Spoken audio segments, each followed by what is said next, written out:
So we are live. Go live.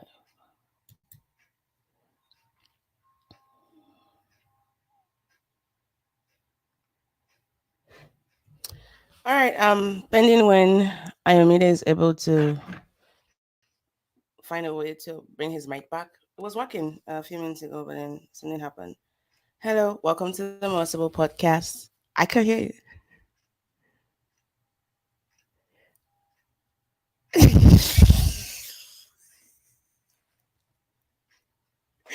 I bind and cast every principalities and power. Okay, wait. You probably need to maybe get out of the video of the let's see, settings. Maybe get out of the studio and come back in. Audio. Hello, hello. My audio works. Hello, hello, hello. I'm golden. Maybe go out of the studio and then come back in because I'm good. See why the US is always better than UK. Always. Yet another reason. All right, everyone. Welcome. Just waiting for Ayurveda to join in a bit. Hope you're doing okay today. Today's Saturday, and it's the second to the last week in June, and this year just keeps flying by. And so happy to be here. I'm live. Oops, I gotta edit that. Gotta edit my live video so I can make it more about that. We'll start in a bit. Thank you. And I got my YouTube here. YouTube.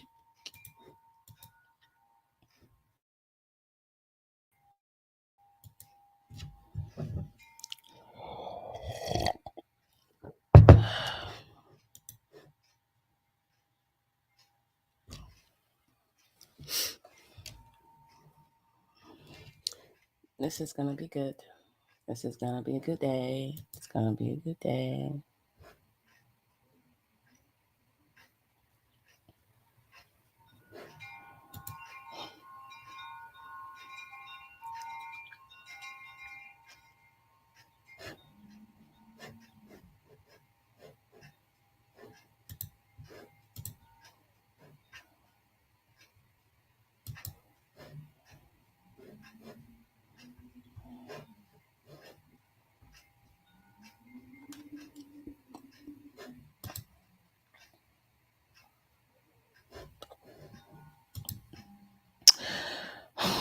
Well,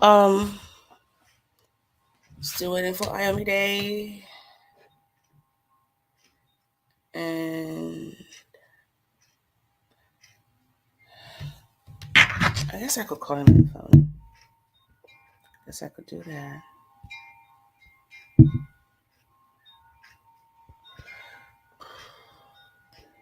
What happened? Let me mute myself.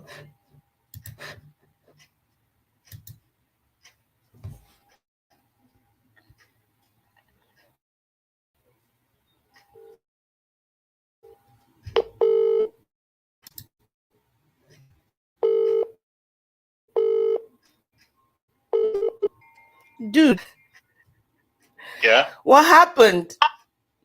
I don't know. My mic is somehow not working. Throw the mic away and just come, Joe. Can you imagine? It's almost like we jinxed it, right? Don't use the mic. Don't worry.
Hi. Okay. Can you hear It me? works. Yes. Well, I've never been more excited to actually hear you talk. Like that, you can talk. All right. Forgive you. I'll just do a jiggle and just get started. Is that Wait, so okay? are we live? We're live, yeah. Not live, right? Like, Like live, live, live. Like Jesus is alive, live. No, no, not like Jesus died, and then but we're live, yeah. not as in live, like we're not streaming to Facebook or something. It's streaming right now. How live do you Oh, want me to like? We're live. Oh yeah, see, Tata just said hello. That oh kind of wow. live. Okay. Yeah. So let's just behave Okay. ourselves now. Yeah, we can save the jokes for later. All right, welcome everyone to the Merciful Podcast. This is your host Mo, and today I have one of my favorite people in the world. And I kind of feel sorry for the listeners because you guys be third willing. I'm just having a conversation with my friend on so many things, and hopefully we're able to lend some support like we do on the show. Now, speaking of the show, there's the ABVA Awards nomination currently on. So please go on our Instagram page and see how you can nominate us for the Diaspora Podcast of the Year. We won that award last year. We're trying to keep the award as well. And yeah, support the show, follow us, share us with your friends. If you want to feature as a guest, let us know. All right, so today we have a wonderful, wonderful, wonderful lineup for you. And yeah, let's just get right into it. So he's not a stranger to the show. If you've been following the podcast for a little bit, you know him. He's a psychiatrist and a writer. He's Nigerian born. Unfortunately, now lives in the UK. We can't have it all. It has over a decade of experience exploring and just learning more about human behavior's intricacies through the lenses of behavioral psychology, culture, and faith. And his extensive work encompasses thinking, writing, and speaking that really looks into what it means to be human. It has received some widespread recognition, has been featured on various Nigerian radio and TV stations, and international media platforms like ours, including HuffPost. And he's also spoken at TEDx. He's trained in medicine and psychiatry in Nigeria and now resides and practices in the UK, like I said. Beyond his professional explorations, he's an avid reader with a passion for fantasy fiction and theology text.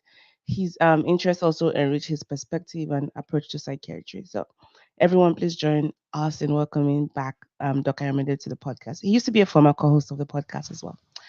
Hi, Ayomide.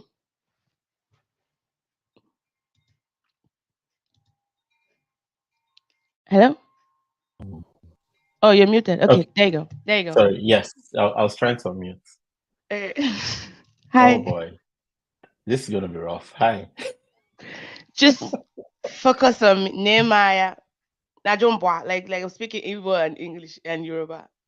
Just focus on me. You'll be fine. You'll be fine. We're just having a conversation. So let's just start from the beginning No, of no, no. It's just the of the whole conversation. audio situation. That's what I mean. Oh, that one. It's okay. You sound perfect. Hmm. Yeah. For Just keep now. rubbing your mic for comfort. Oh, I really don't jinx it. Oh All boy. right. Let's Anyway. start from the beginning. Tell us a bit about your upbringing and how you grew up, especially dynamic with your siblings and parents. In few words. Uh, blah, blah, blah. That feels like a lot to say in a few words. You can do it. How do I describe my upbringing? I think the sort of things that come to mind when I think about my upbringing were um there was a lot of there was a lot of focus. So there was a lot of play.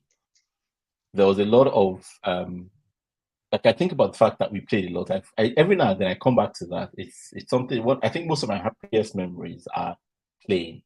And that was whether playing with my brothers or playing with um friends or neighbors or people that were staying over. So like if it every now and then we had people sort of stay over with us for like holidays or that kind of thing.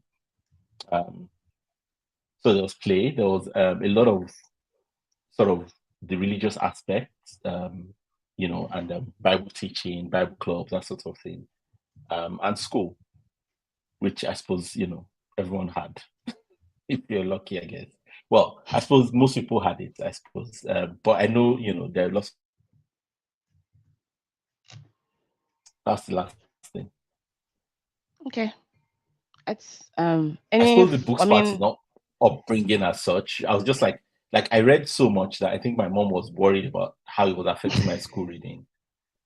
So it's like how like most people want their kids to read or hope their kids yeah. will read. With my mom, it was the other way around.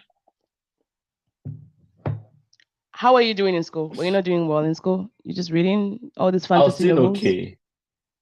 I was doing okay. I was not doing as well as I could because I was more interested in reading. And like the weird thing is I would read textbooks, but not my school books. Like I would read anything apart from my school books. That So I think had she your was she interest. was just a bit. I think it was a bit weird to her. Like you have this son who loves to read, except not school books. So sort of like a weird situation that I'm not sure anyone was ready for. And I imagine for a Nigerian parent, because you were still reading, it was just the things that was interesting to you rather than things that you were supposed to be reading. Yeah. Yes, So, exactly. and you're the first of three Funny kids, enough, right? most of a lot of the things I remember were books I read Yeah. more than more than school More books. than the So memories. you know, Yeah. Wow. yeah. Yeah. I imagine that if you had grown up in a different education system, like here, you probably would have been homeschooled or maybe gone to a different kind of alternative school where they would just hone that interest. But everything worked out the way it was supposed to I work don't out. know. I mean, given Yeah. some videos I've seen recently about homeschooling, I think I'm glad I went to regular school. I don't think you'll have lived past childhood because your mom would have just flushed it out of the head. So wait, you're the first of three kids, right? Four. Four kids, all boys, right? I have three siblings, which I think is what you're Okay. thinking. Yes, Yeah, all yeah, yeah, boys. yeah. All boys. Okay, okay. So how did you move from that child in school to psychiatry? Like, what got you into psychiatry? Not that we're surprised you're studying psychiatry, by the way. At least you know that, right? No, no. I mean, well, it's funny. Like everyone I told I was going to do psychiatry. That's exactly what they said. Yeah, yeah. Um, There's a little, yeah. it was a very so I read a book. I remember the first book I read on psychiatry, and it was a book in my grandfather's library and was on child The one on psychology. the yeah, yeah. I remember you said that one. Yeah. And then I read another book in my dad's library, which was also on transactional psychoanalysis, which I realized that now. I didn't know at the time that was transactional psychoanalysis, but like I later realized that's what that was.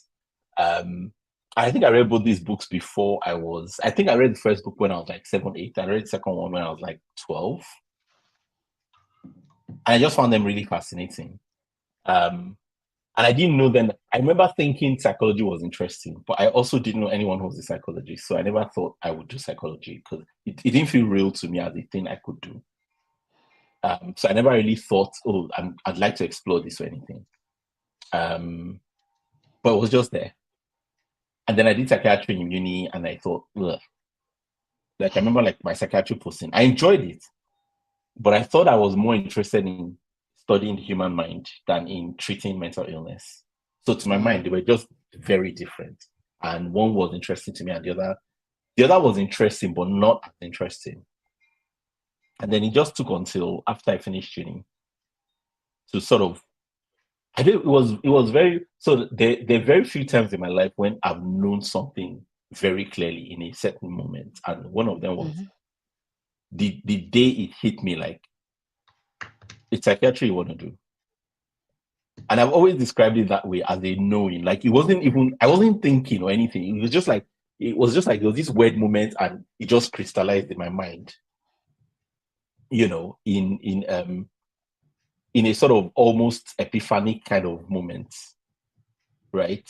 That you know, it's like if God literally said to me, "You're supposed to do psychiatry." That's how it felt, and I think that's what it was. Even though in that moment it didn't feel like God specifically, but like looking back, that's how I interpret it. Do you know what I mean? Um, Yeah. and it was just like, well, yeah, duh. and it was so obvious, and everything just clicked, and it just made sense of everything up to that moment. Um, and I remember it was funny because like I remember checking and finding out that the psychiatry application for residency was closing in 2 weeks from that moment. That's just the story of your life. Why am I not surprised? And I was in Gombe. So I had to call my dad, have him get the form, mail it to me, fill the form, get it signed by the doctors where I was working, send it back to him, and have him take it to the office. So 2 weeks was just about enough time. You're lucky that Nipos didn't lose your letter. But this is the thing, like for me, it was like one of those things that's like it was just like extra sort of connection of like, oh no, there's something more going on here than just like me. That's how I sort of interpreted that. Like the fact that it clicked for me literally just in time for me to apply. Okay. Chiedu. Why Chiedu are you looking said, skeptical?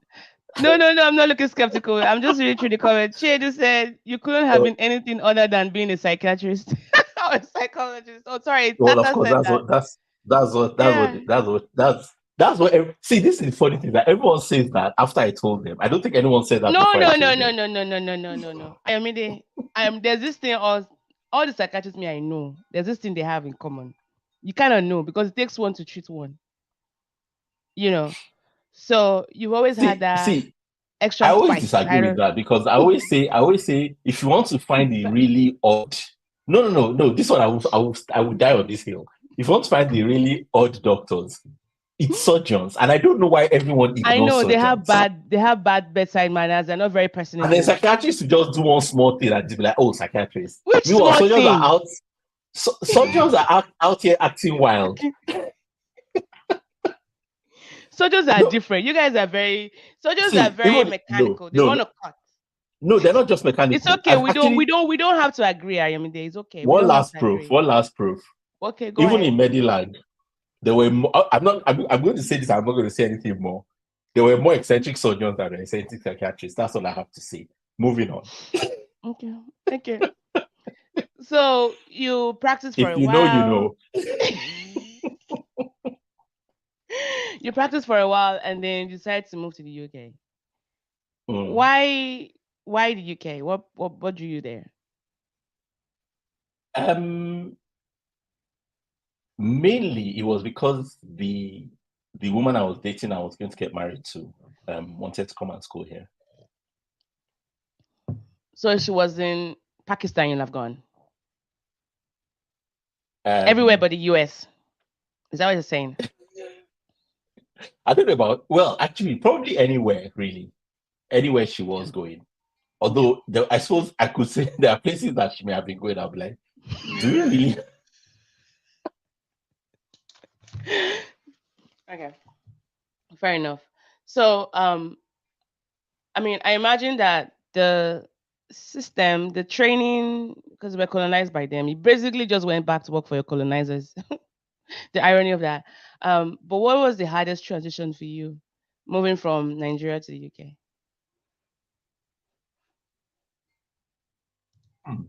That is, do you know? I'm not sure. Um, in many ways, it was easier for me than it was for her because she'd come on her own, whereas I'd come knowing somebody, and then I'd like she'd when she'd come, she'd been by herself. When I came, I was coming to meet somebody, to join Yeah. somebody that I'd known for a long time, but also who had built while No, she had yeah, been, yeah, yeah. she had built a network. Um, so I really feel like it wasn't as hard for me in many ways, but I suppose the hardest thing to adjust to, which I'm not sure anything could have helped, was two things. One was, and the second one, I literally just clocked it last year, but one was the fact that it took me a while. So growing up, I was very shy, and shush, I was very shy. I wasn't shy when you knew me, but I was very shy when I grew up, when I was younger. And when you knew me, I had just been sort of 2, 3 years into growing out of that actually when we met. Um, but during the time when I had been very shy, I'd been watching people a lot and observing people and sort of figuring out what socializing looked like. It was sometimes when I think about it, it almost felt like I was an alien trying to understand humans, right? And so I had all of these sort of social scripts for how to sort of engage socially. And I'd built up all of these scripts. And then 3 decades into my life, I moved to this country where it felt like half of those scripts suddenly did not work. Mm. So that was tricky, sort of figuring out. Now, having said that, it was easier than when I was younger because a lot of the scripts did work, and it was sort of figuring out, oh, they'll just work differently, or I just need to tweak them in some ways. But also, I built up a lot more confidence. But I knew there was I did struggle with a lot of social anxiety when I first came, which I think everyone probably does on some level. So there was that. And then the second thing that was weird that I took a long time to figure out, and to show you how long it took me to figure out, I didn't even name it until I think it was even this year that I named it. What was it? Fashion. You spend all your Huh? life in a country like fashion, dressing. You spend all your life in a country like Nigeria, and you figure out over time, right? You figure out what your fashion, your style is, and then you Mm. come to this country, and then you have to wear clothes you've never had to wear in your life, and you now have to refigure what your style is. And I've never heard anyone talk about this, but it's a real issue. Can I just step in here a little bit? Yeah, go for it. I mean, we won't talk about fashion style. Why do you assume you already had it in Nigeria? One, and then two, if you have it, you have it, regardless of whether you're living in Timbuktu or North Korea. You still So have this it. no, but Your that's style the never thing. fits. Again, this is the thing because for me, it wasn't something that came naturally, and it took me a long time to figure out what my style was, and I was still sort of figuring it out. And Then start then, your story like that. Don't make it seem like everybody's suffering from that because I didn't have that issue. I always well, slay. fine. I mean, no, you obviously are very gifted in that area, but some of us are not. All right. And it's like, okay, now I have to wear coats and jackets. What kind of coats do I really want to wear? What kind of jacket? Like, do you know what I mean? Like all of this stuff that I And didn't your have to weather think is so about. Korea. You can have 4 seasons in it, 3 seasons in a day: sunny, rainy, Yeah, yeah, it gloomy. was, and it was. I did, yeah, it was a very odd sort of thing to sort of think about. Like, what does this look like? Like, I have to now wear all these sorts of clothes I've never had to wear, and I'm not sure which ones are me.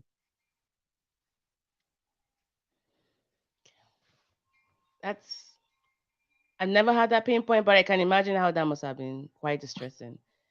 And then just circling back a little bit to what you said, I love how you acknowledge, especially when you're coming here to meet someone who had been in another country for a while. Your immigration pathway is so different. Like whenever you ask Taiwo, because I came here first, and even though it Mm. was like 2, 3 months in between, it was super hard because we had just gotten married.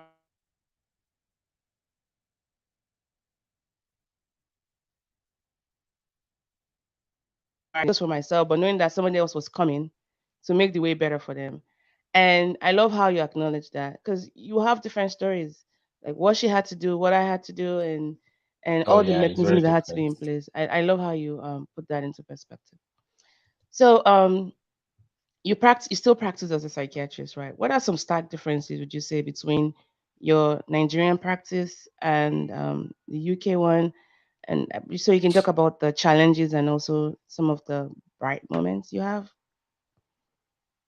navigating those two I worlds. think I think I will. Something I like to say is because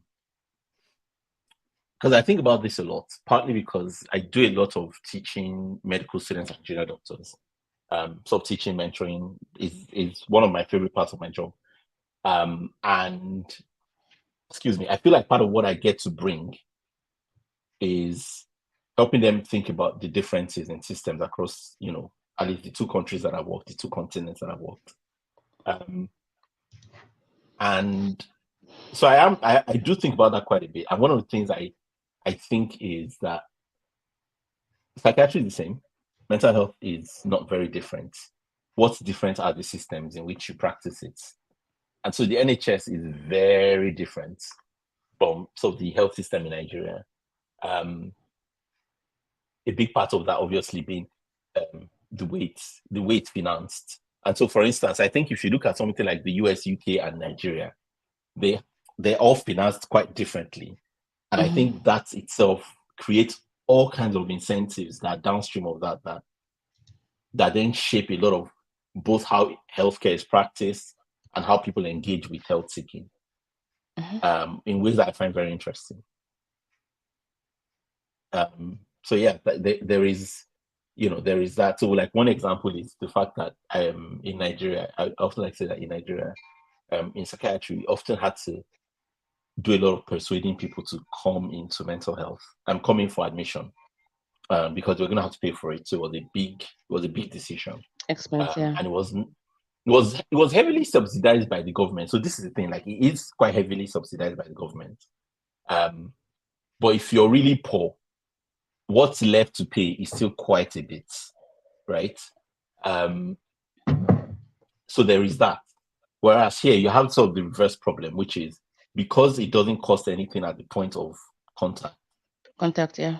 um, you find yourself having to try and convince people that they don't need to be admitted when they are convinced that they need to be admitted. And then they get very upset with you if you're You don't saying, admit them. well, I Yeah. don't think we need, I don't think we I recognize that you have some difficulties. I don't think these difficulties will require admission. People get very upset. Um, but you can see how that's incentivized by the way it's financed because obviously when you're not paying at the time when you're encountering it, it's easy to expect a lot more in a way that you wouldn't. So, I mean, I also think about the fact that in Nigeria, if you just increase someone's dose, if you double someone's dose, you've basically doubled their monthly expenses, Yeah. just like that. Just And like that's not that. Yeah. something even like no one thinks about that here. People just change doses very casually in ways that I think are good and bad.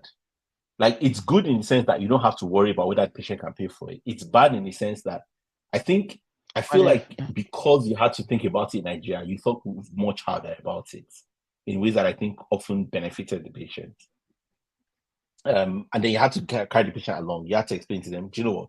It's going to cost you more, but we really think we need to increase your dose. And they have to be like really okay with that decision. Whereas here, we'll just increase it. Or the patient, again, will sometimes be like, you need to increase it. And you're like, I'm not sure we should increase it. And like, well, you need to increase it. And because they're not paying, it's less of a, do you know what I mean? Like it's less of, Yeah. they're Yeah. not Yeah. Totally. considering Yeah. that aspect. Um, so it's interesting. It's interesting. Like it is very interesting to me, just how much something as simple as how healthcare is financed. And obviously it's financed different in America where, you know, but and again, that leads to all sorts of differences in how people engage with healthcare as well.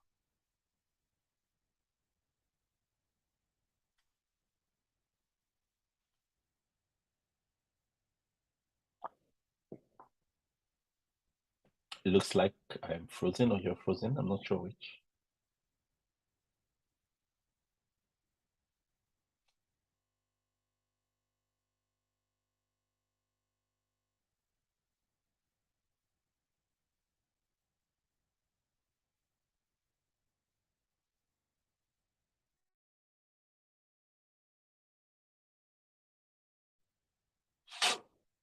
Hmm.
Hey,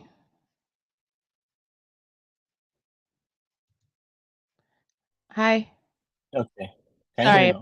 and it just went off. Yeah, which is so weird. That Um, is, I'm so excited about this. no, don't. This Do is like not. karma.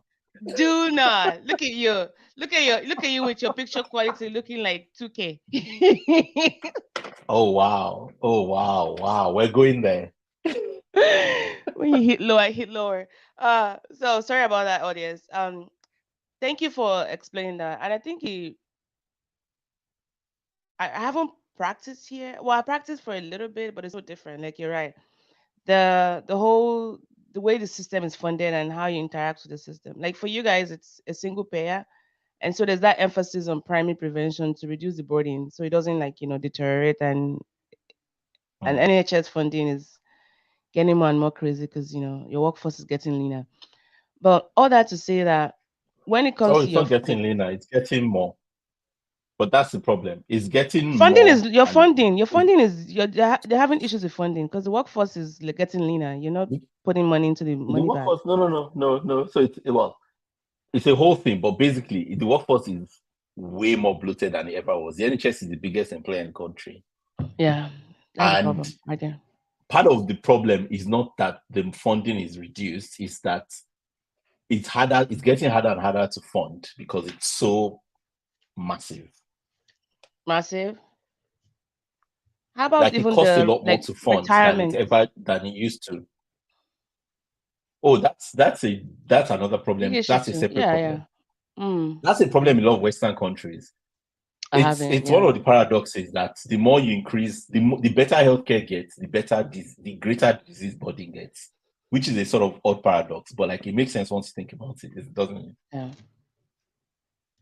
The more Okay, people are well, the longer they live, the sicker I they know. become, the more it's comorbidities you have, it's the and health then it becomes paradox. this sort of weird. Yeah. It's a very sort of Yeah, yeah, healthy population which you paradox. would Yeah, know about, and I think anyone who thinks about healthcare populations gets, but I don't think a lot of everyday people really realize. Do you know what I mean? that's my bread and butter. Yeah, yeah, yeah. I Um, know for you, it's yeah. yeah. Let's talk about your faith.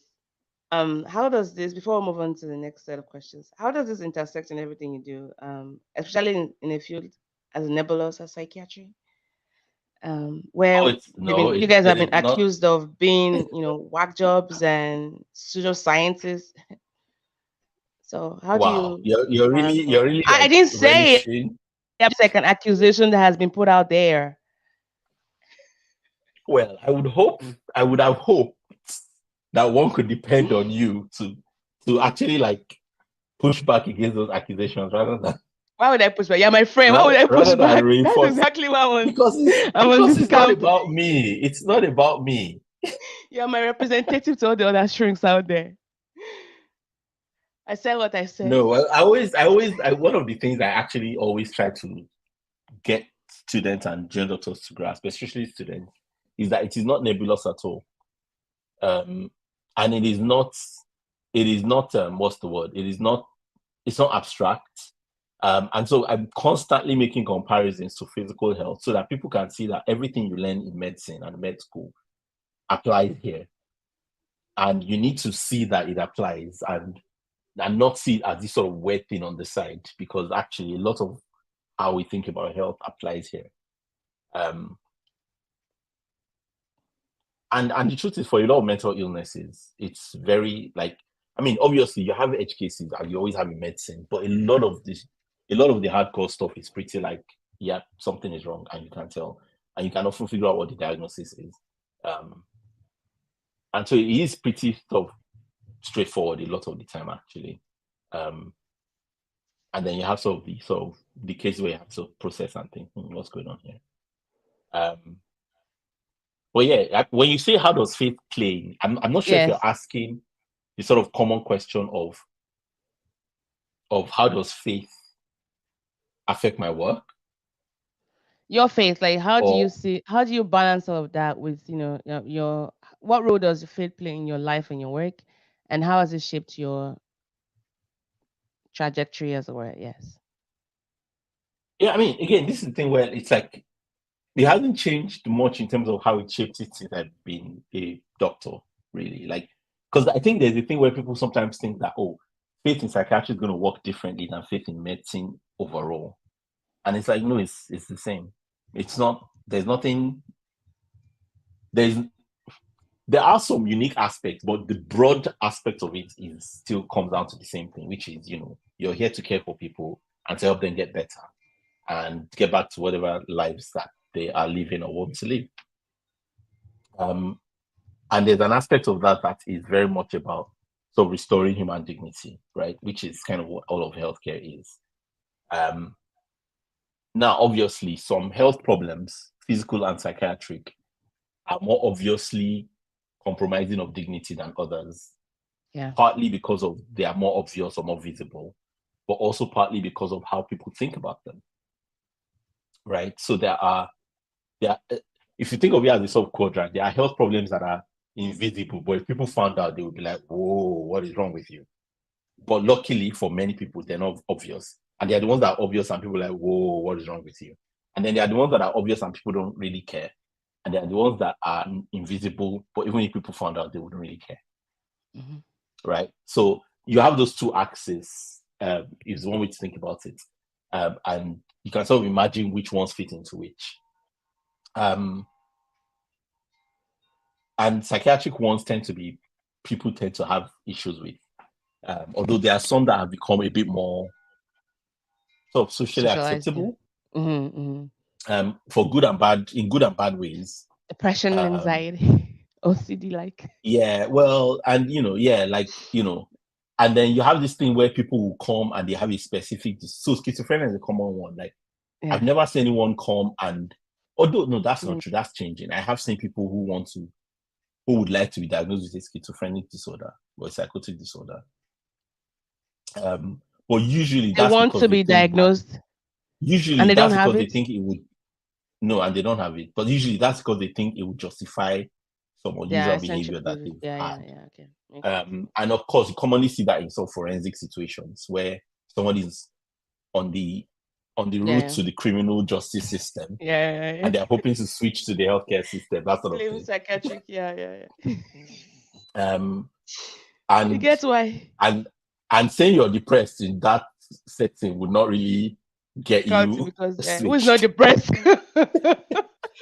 Well, just like it would explain your sort of criminal Yeah, actions, yeah, yeah, basically, yeah, is yeah, the yeah, problem. yeah, yeah, yeah, yeah. So you do see that, but commonly you also see what you commonly, you more commonly see something where someone is psychotic, but they would prefer a diagnosis of bipolar or a diagnosis of depression. And it's like, no, you have a psychotic disorder, and it's very hard for them to take that because they have Okay. all sorts of ideas about what a psychotic disorder means. Okay. So yeah, but again, that's healthcare in general, right? People prefer some diagnosis to other diagnoses. Yeah. Yeah. Okay.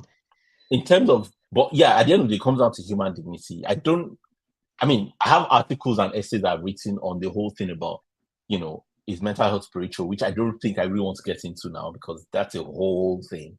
But my short answer to that is it is no more spiritual than physical illnesses, Okay. from my point of view. I And mean, I think, you have a conflict of interest here. You're a psychiatrist. If you said no, not spiritual, really. then you should be. Something interesting that I like to point out to people is that there are physical illnesses in the Bible that were attributed to spiritual causes, but no And one does Jesus. that. Almost no one does that with physical illnesses today, which for me is part of the proof that we are using more of we understand it versus we don't understand it to think about it rather Yeah. than Okay. actually thinking deeply about it. Okay. All right. Thank you for answering that. So, by the way, thanks for those who have joined us. If you have questions, you can put them in the comments and it pops up here, and then I can ask Ayomide. So let's segue into your relationship. How did you meet your now ex? Oh, well, it was kind of a meet cute, to be honest.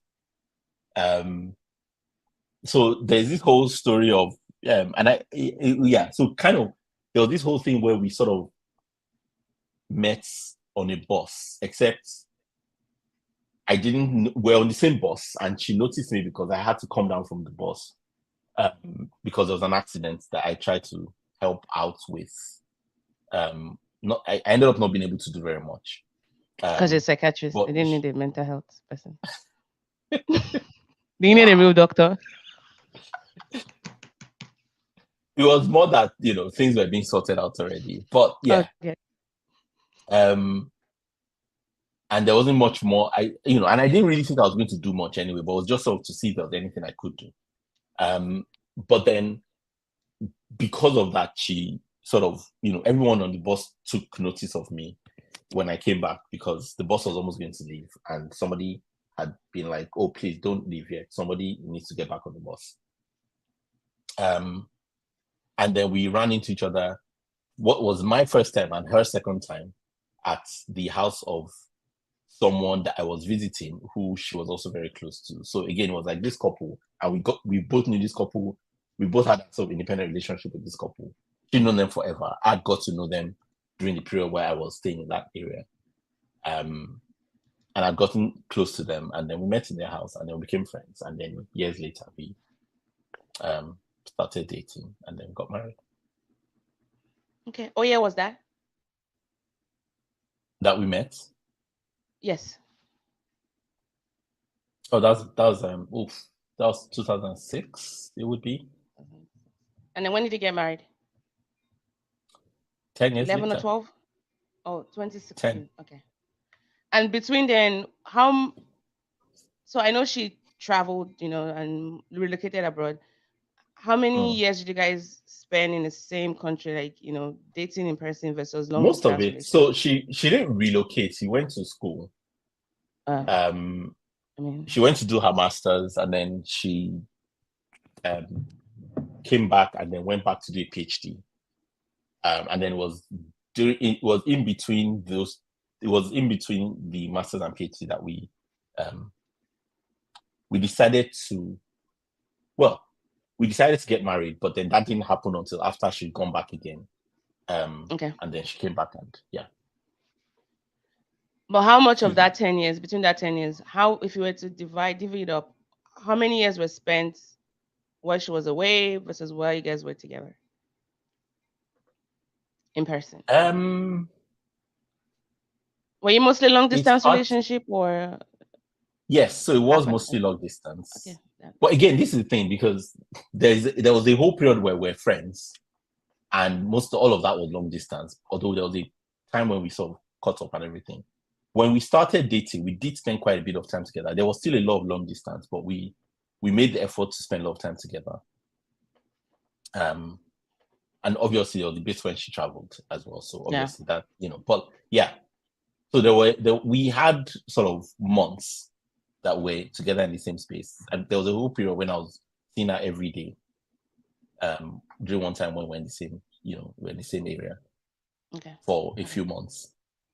But yeah, there Was she was part of also a lot of long distance. was she Sorry? part of Solid as well? No. Okay, okay. All right. Now, what was it about her that was the attracting factor to you? Like, what were some of her, I guess, what was it about her personality or just that was like, oh, this is a person for me?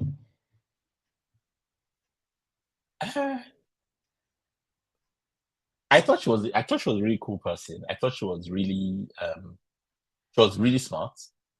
So there was that. She was pretty. Um, I think those were the first two things I noticed actually is like pretty and smart, pretty smart. Um, I had to do it. I'm sorry. Well, I'm not really sorry. How are we friends? um, because you like this stuff. And I hate how much So yeah. like um, but she was also very kind, and um, she was very thoughtful. Um, and she had this thing where, you know, she she had this thing where she would often really go above and beyond for people she cared about in a way that Mm. was really beautiful to see. Okay. Yeah. Um. So the beginning parts of your marriage. Um. I imagine moving to a new country also added a layer of, Oh yeah, for complexity to, sure. yeah. I So can think you just anyone who's describe? done that, Yeah, anyone who's I done know, that would, right? I mean, you probably About it. you can probably tell your own story of that. But yeah, I think Mhm. everyone who's moved and married, it's like you have two massive changes at once, right? Like Mhm. there's the move and there's the marriage, and then you're dealing Yeah. with both sort of around the same period, you know. So obviously, like lots of people have navigated that, but it does have its challenges because you're not dealing with two sort of big changes at once. Okay. Um, but yeah, I mean, it was there were rough periods. There were a lot of rough periods. And there were lovely moments, but there were a lot of rough periods as well. What would you In say some were of the the biggest early, challenges you had in the early years?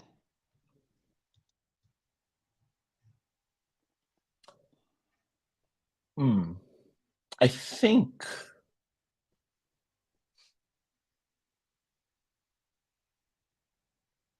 I think a lot of it was sort of probably your typical sort of marriage difficulties, right? It was just, sort of getting used to each other, getting used to being in each other's space.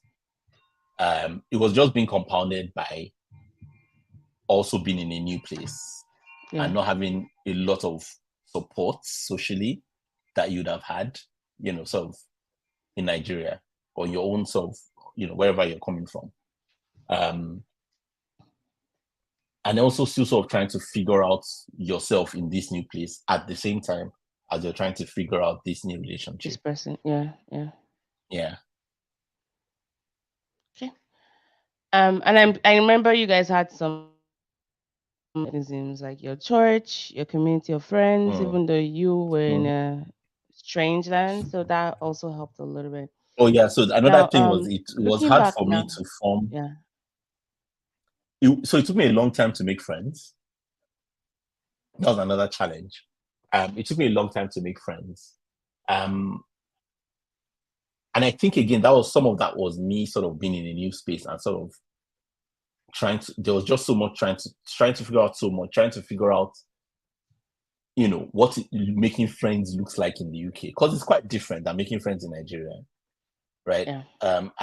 I'm actually like again, I'm sure it's different to making friends in the US, you know. Um, so there's especially because in Scotland there's not a lot of Nigerians. Again, that's another thing, right? But then, as anyone who's a Nigerian abroad will know, making friends with other Nigerians can come with its own challenges because you're excited to meet a Nigerian and then, you know, you realize, oh, the fact that they're Nigerian doesn't mean that they're a decent person. So you still have to sort of, Yeah. and Yeah. obviously there are lots of decent Nigerians, but the point is that you can't just assume that they will be just because they're Nigerian.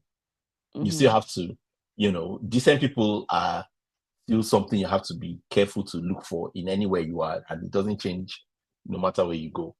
Um, but then making friends with non-Nigerians was also tricky. And in Scotland, which is, it has a lot more white people. It's not as diverse as the rest of the country. There's just that Yeah. challenge of like, okay, the rules are different. So in the UK, um, I mean, meeting someone for coffee is a big part of the sort of social language of making friendship.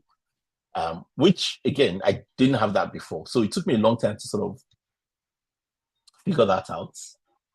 Um, People didn't. So I don't know if this is the case in the US, but in the UK, um, connecting with friends via text is so uncommon. So So like how in do you guys Nigeria, I could connect? meet in person. It's a very interesting thing. And I was used to connecting with people online. right? Like you'd meet somebody and then you text, and then you meet but like here, there's almost a thing where you meet and you'd almost not interact until you meet again, except the only interaction you'd have in between might just be about planning the interaction. Do you know what I mean? Like the next meetup. So it meant slower friendships. I see. That's weird. Do you know what I mean? I Yeah. mean, yeah. I have friends here in And again, to Oklahoma. be Like I clear, tell this you, is not sometimes everybody. This I know, or maybe it's well, is yeah. just I'm just saying the pattern is more in that direction. I Okay. do have friends that I text quite a lot with, but they're not many. Like I text a lot more with Nigerian friends, whereas with my white friends, many of them, there's only a few that I text a lot with. Most of the others I have to meet in person. And again, I wonder if some of this has to do with the smallness of the UK, and maybe the US is big in a way where that's normal, just like Yeah. Nigeria is big in a way where you don't expect to meet people all the time because it's just like but like because the UK is so small, I wonder if maybe some of that plays into it. Do you know what I mean? So people just have this assumption I that, think oh, that's the only why. way we're Because going to man, get US is connected full of is to meet up regularly. And then that. when Yeah. when Nobody the got time for that practical in the US. reality is that it's do you know the exact well, even here, that's the thing, it's hard to meet up regularly. So friendships take longer to sort of grow Build up. because Yeah. the touch points are so uncommon. Do you know what I mean? Yeah. Yeah. Okay. Okay. So that was Thank you. hard. That was really hard. It's part of the immigration journey, how to just build those connections because those communities really matter if you want to thrive in a new space. All right. Looking back now, what would you say were some of the early warning signs that you or red flags that they call it that you recognize that you may have overlooked, but now you see them clearly? Oh, this one is tricky because um And this is your side of the story, by the way. Let's just border all of that by this. no, This is oh, I am your side of definitely. the But story. Yeah, I, yeah, I yeah. I want to be sensitive in how I respond to it is as well. Um Sorry, I just got distracted by Elene's comment. Yes, Yes, well, yes, adult yes. So friendship true. definitely. So I'll come back to your question, but just say adult friendship need extra work, and then the UK needs extra work. So it's like extra work. I wish we had an app where you can just download your bio data. Like these are the likes and my dislikes every time you meet a new Yeah, person. So I'm like, it's just but yeah, adult friendship definitely need extra work. Um, I haven't said that. I will say I'm lucky because I have lots of. One of the things that I've been lucky with is I have had and formed really good friendships. I'm really grateful for. Um, present company included. Um, you're welcome. and yeah, I do not take that for granted at all. But yeah, back to the question. Um,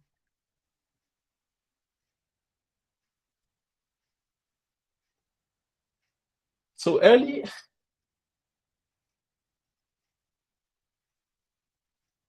I think the thing I would focus on was um,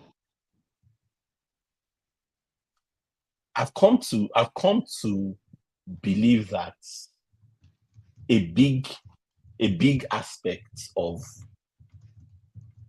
any relationship, right, is how you handle conflict Mm. because it will happen. It's inevitable. Um, so it's not an if, right? It's a when, and it's a multiple when. It will happen. And the closer you have somebody, the more frequently you will have conflicts and tensions and all of this sort of stuff because you're different. Um, but you're different, but you're also in each other's space, right? So what could go wrong? Um, and I think a big part of how things will go will depend on how, excuse me, you navigate those moments. Um, and I think we didn't do a very good job of that, and quite that was quite present from early on. And I wouldn't even say it was something I didn't notice. I noticed looking back. I was aware of it from early on. Um, I think looking back, I certainly underestimated how wide ranging it would prove. But yeah, Mm. So, was it a matter of you both having different conflict resolution styles? Maybe one person being avoidant and the other person being a different kind of style, or what exactly was I mean, like there would, more I think, yeah, definitely that. But again, I think that's normal. Do you know what I mean? Like, oh, okay. you're not going to have the same conflict resolution style. It's not likely. It's possible. Chances are you probably won't. Um, and I suppose it's then, but then I think a big part of it is how do you manage that, and then how much, um, I suppose um,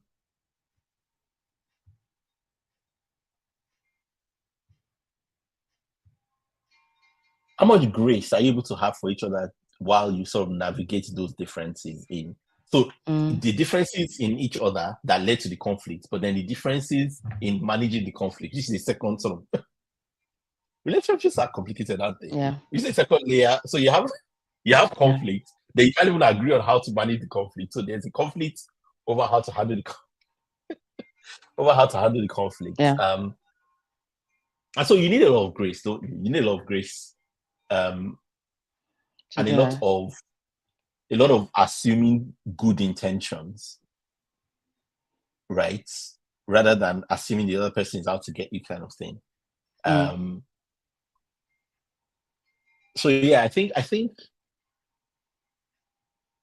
there was a lot of there was a lot of difficulty around that, and it certainly didn't help that I also was struggling with a lot of my own insecurities.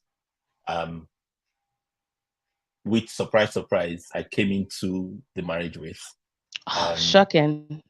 Shocking. Who would have thunk? I know, right? um, which obviously didn't help either. And obviously she came in with hers. Um, and it was just the whole challenge of, how much of those insecurities am I recognizing as mine rather than sort of laying at her feet as, Yeah. oh, well, Your problem. I Yeah. wouldn't have this problem if you didn't do that. And it's like, actually, you're going to have that problem anyway. Yeah. Do you know what I mean? Um, yeah. So, yeah, it's again, like I said, I think it's just all of the stuff you're going to have in any marriage. Um, Obviously multiplied by dealing with a move to a different country, multiplied by not having a lot of social support in terms of like all the friends and family you had around you before. Yeah. Yeah. I think I probably know the answer to this question, but I'll just still ask it. Um, so for a lot of relationships, especially in the formative years, you have friends providing their input on, oh, I think this person is XYZ. I think this person is, oh, good to go. What were some of your friends saying? What was the feedback on your relationship?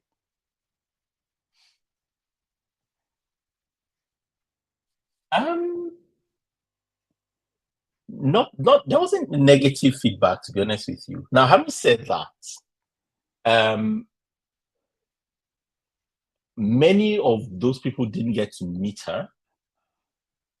Um, they knew of her through me. Um, and something funny was, I think a lot of people, when I told them how things went, like when I mentioned about how um, we went together anymore and all of that. Um, it's one of the unusual refrains I heard from several people was, "Oh, and you really liked her, you really loved her," which was very sort of odd because I was like, "Oh, okay, I did not know it was that obvious." Or, Yeah. um, but also because I think I was, in a way, it was good to hear too because I was questioning if I had enough, um, and in a way, there was something about hearing that was, it was like, oh, okay, it was visible. Um, which not that really does much of anything at that point, to be fair, but um it's helpful when you're sort of questioning yourself and questioning sort of everything, to be reminded that you still have some things that something positive, I guess. Yeah. And yeah. But yeah, there wasn't a lot of there were a couple of people. There was one friend in particular who I remember said some really sort of I can't remember what he said now, because but it was very strongly worded, sort of, pushed back, which I was very upset about, and I made that clear. And he later apologized for it. Um, Not he apologized for it, like with just like out of the blue, randomly, like 6 months later. Um, but then when everything went down, we ended up still talking about it again. We're still on good terms, by the way, this friend and I. And we ended up talking about it, and we talked about why he said that. And he just said just had a bad vibe. It's still funny because I wonder how much of it is. So personally, I've always been skeptical of "I told you so" when people say "I told you so," because I feel like people easily say "I told you so" about things they didn't really know. It's everybody wants to feel like they knew before that. Something Oh, I beforehand. always Yeah. knew that was gonna happen. Like, I knew that person was a bit dodgy. Like, did you really? Especially because in the times when I've seen for sure that, like, I've seen, like, I remember what you said, and you were not as confident as making yourself out to be now.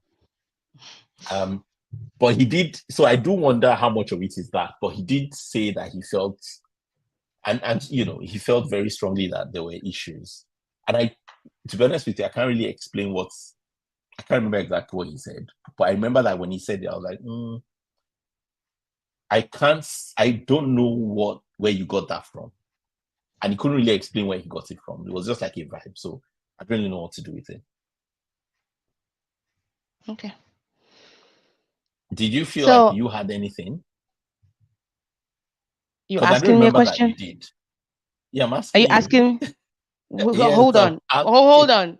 Do not break this wall. I'm the host, okay? I get to ask the questions here, okay? Well, question asked already, so So I deal with never it. really knew her, right? And I think that was the weird part of our Which is the relationship case for where most people. Yeah. you refuse to keep in touch. And I decided that okay, I'm not gonna call Ayomide until Ayomide calls me. And I think I was also away. I was in the US then, and yeah, it was just and I would get these birthday and Christmas messages and New Year phone calls. That was what our friendship was at that point. So a lot of what I knew about her was you, and I know you loved her because you had you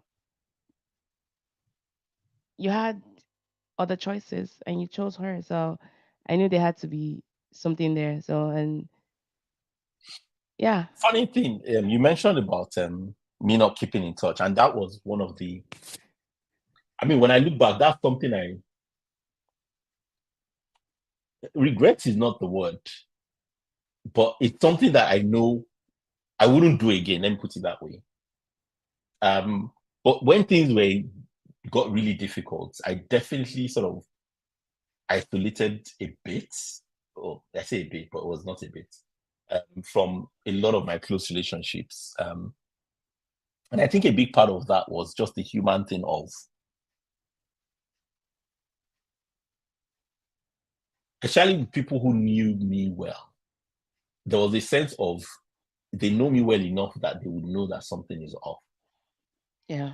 And I don't want to sort of do you know what I mean? I don't want to sort of get into that. And so I did sort of pull back from love relationships. Um, and a big part of, one of the things I'm so grateful for was after the divorce, and obviously, like, I felt very sort of isolated. But then I realized, oh, there were lots of people who were there and who were present. And I connected with so many people, including you, obviously, um, I who were never very stopped connecting gracious. with you, by the way. I never stopped. Even when during your divorce, when you were Yeah, trying to but do I that mean, like, solution thing, I called you initiate, out like on it. me initiate. Oh yeah, I yeah, know, yeah, but yeah. like I'm talking of like me initiating, me Yeah. actually like reaching out. Yeah. and not just sort of yeah, Yeah, you've had some not growth in that just area. Yeah. do my whole sort of, lone ranger, lone wolf vibe. Yeah. So yeah, And it's I difficult. am I think grateful to all of those people. And I think I've thanked most of them, if not all of them at this point. yeah. I think we But can yeah, choose a lesson here for those who might have friends like that. Like if your friend just retreats and they stop being as communicative as possible, it's quite difficult to always be the one reaching out, but there's usually a reason for that. Not to excuse anyone's bad behavior of just, going cold turkey. If you still want that friendship and you really still see that value in that person, hold on to them. And like for you, I had to just call you out. Like you cannot be doing. I actually called that behavior. I was like, you cannot be doing this lone wolf thing. I'm seeing through it, and I'm invading those walls. Yeah, you might not like it, but I'm here and I'm here to stay. And I think with time, yeah, but you need that. And I think also that every marriage, a marriage needs good friendships, doesn't it? Like it does. Yeah. you do need, the way I like to think of it is you no one can bear the entire weight of your ego. No one person can. You have to sort of spread your ego out. Spread the disease around. You have to spread. You have to spread your ego out over like a group of a bunch of relationships, and there's a real danger in sort of putting it all on one person. There's no one person who can carry all of it, you know. Um, and I think friendships, I think good friendships are critical to a good marriage. Um, and yeah, I think that's something I could have taken advantage of a bit more than I did. I mean, it's okay. It's we live and learn. I mean, you're learning a lot about yourself, right? And these are things that Yeah. you do differently. Yeah. And speaking of the whole concept of learning, there's this belief that we find as in relationships, and as well, we've actually done a whole episode on, you need the relationships to like know yourself. How would you say this whole experience, your relationship with this person and your eventual divorce has helped you reshape your understanding of who you are? Oh,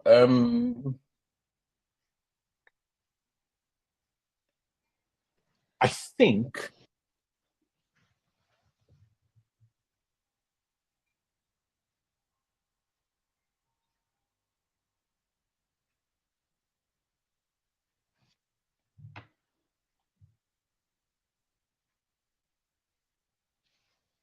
I don't.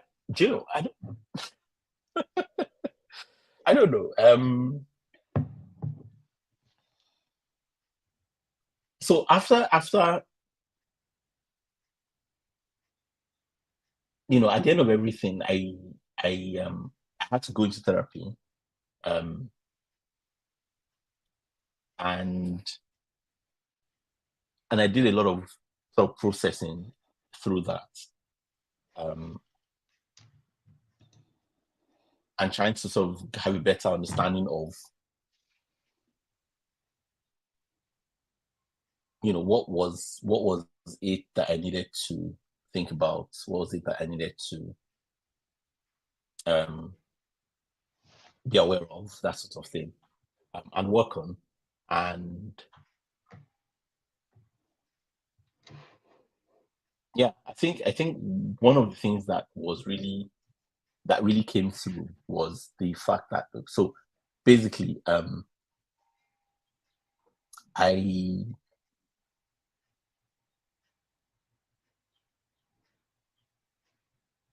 I realized that I always struggled with expecting people to honor my emotions or honor how I feel, right? Because that's something I Mm. struggle with a lot, growing up.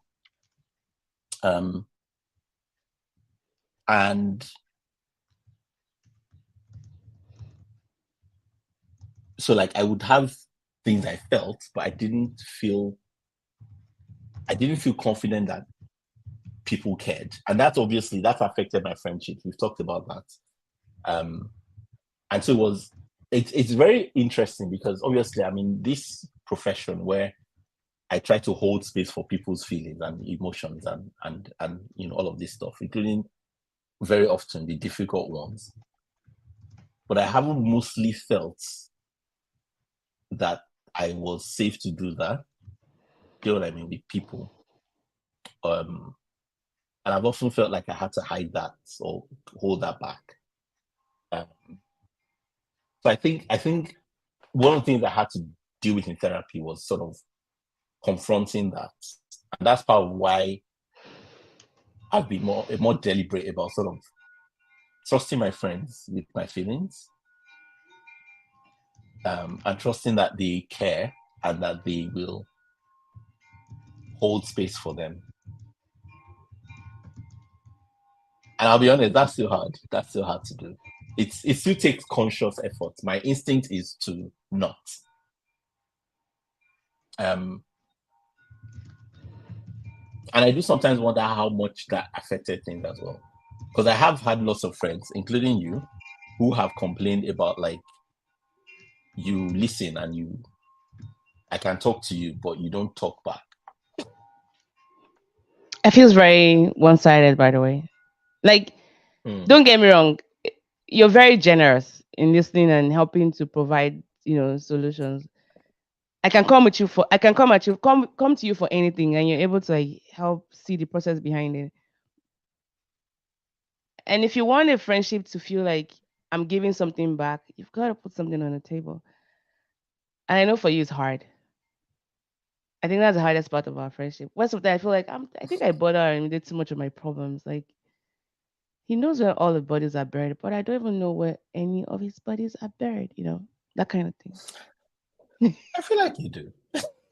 I feel like you Or particularly.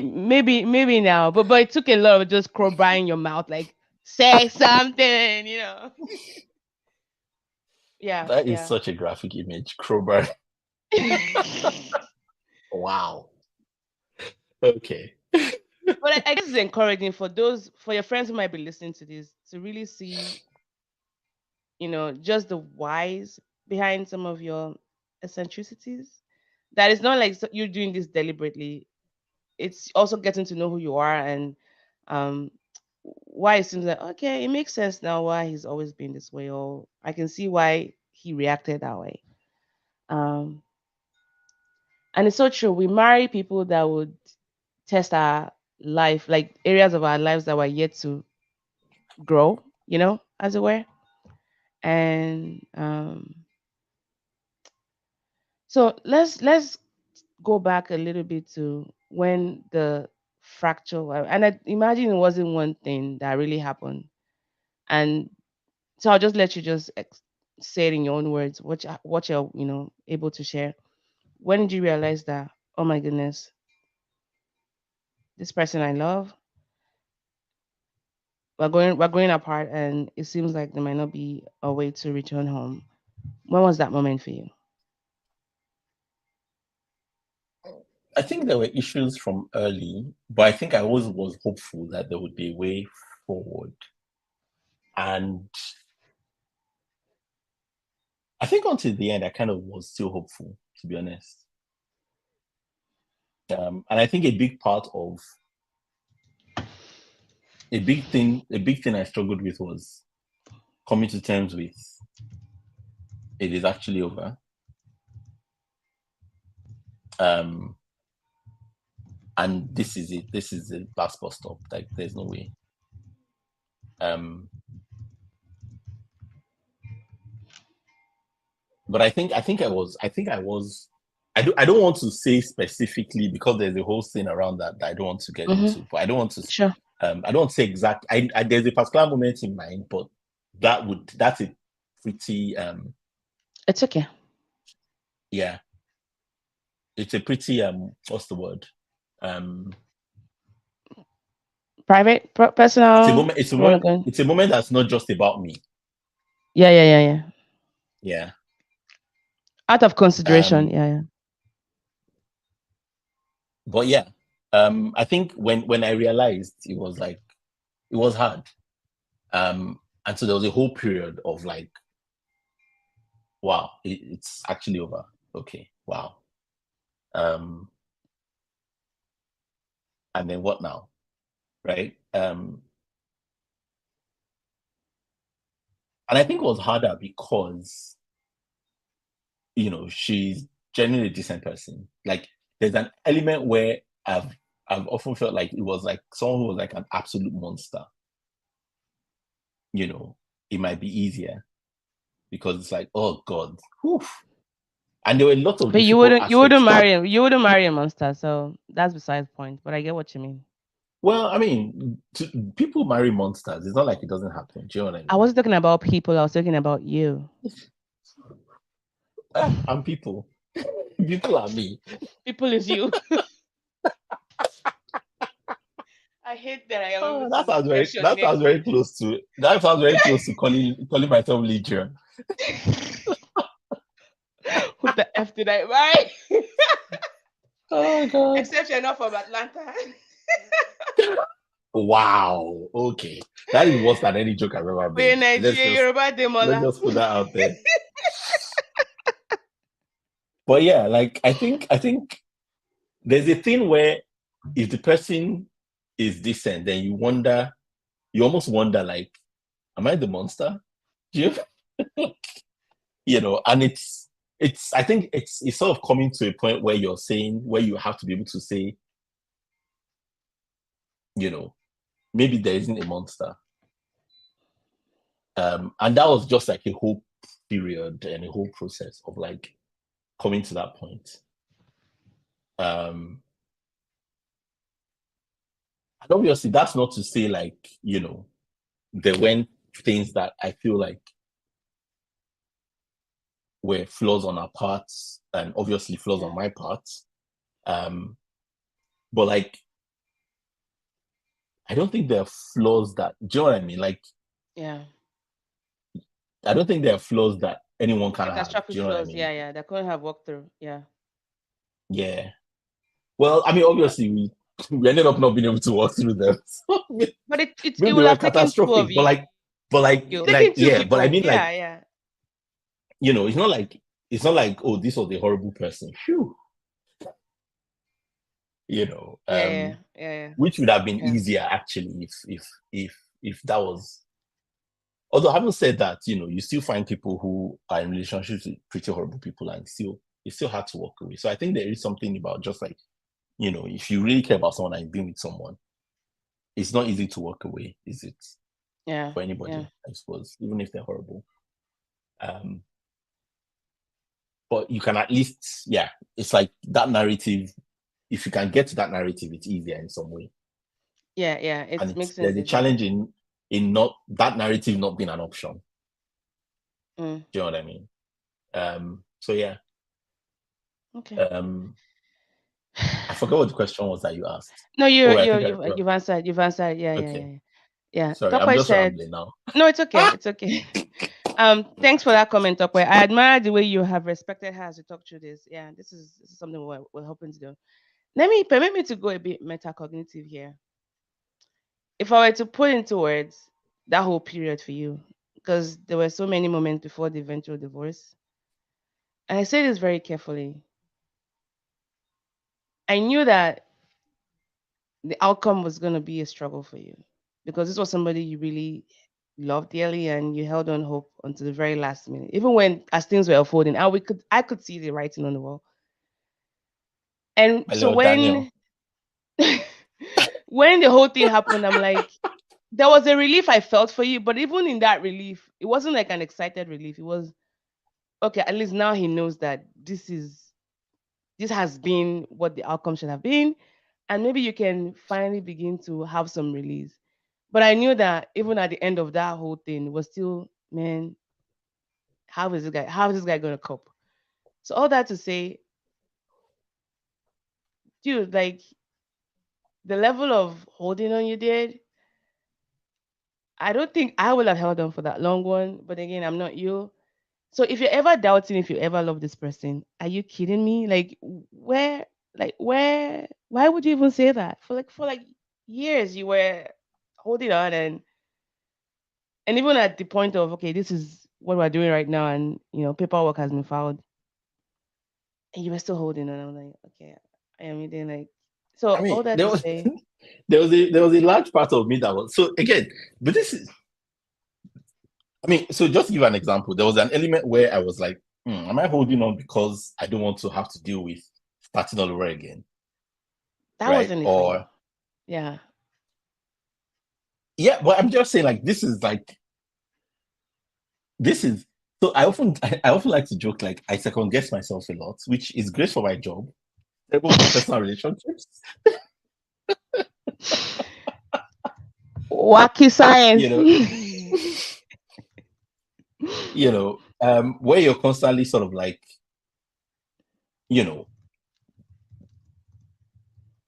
because as a psychiatrist, you're very aware, especially when you work with people, you see all the layers, right? Oh, like a person might think I did this thing because, I mean, so take parents, right? You work with parents and you see parents who they love their kids, they generally love their kids, and they tell themselves that the things they're doing is because they love their kids, but maybe there's fear in there, right? And maybe there's an element of, oh, I failed in this area, so I want my kid to succeed. And I'm telling myself it's for the kid, but it's really for me, and I'm not even faced that. Like, do you know what I mean? It's like this is like just the human mind, right? Layers and layers and layers. Um, and it's tricky when you start really questioning yourself on that level of like, where are my layers? Is this why I'm doing this? And if you're not careful, it can get really spirally.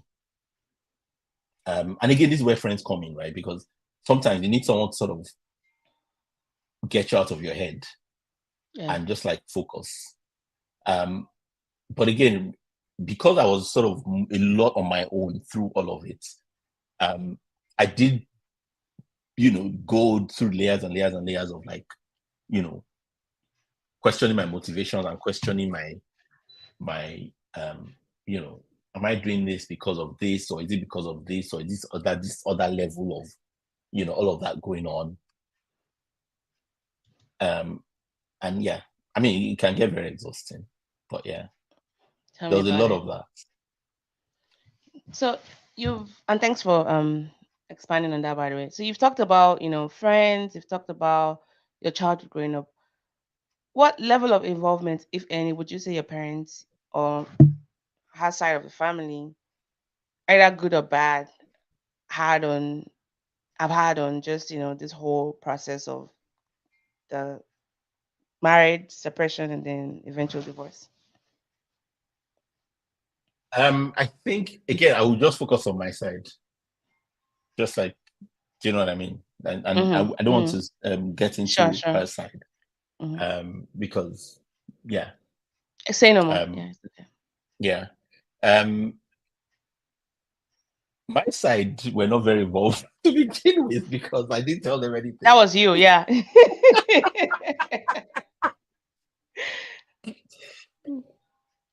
So I know I remember like particularly isolating from my mom in particular because my mom is very perceptive, right? She's like, my mom is The scarily Holy Spirit. perceptive in that sort of, what do you say?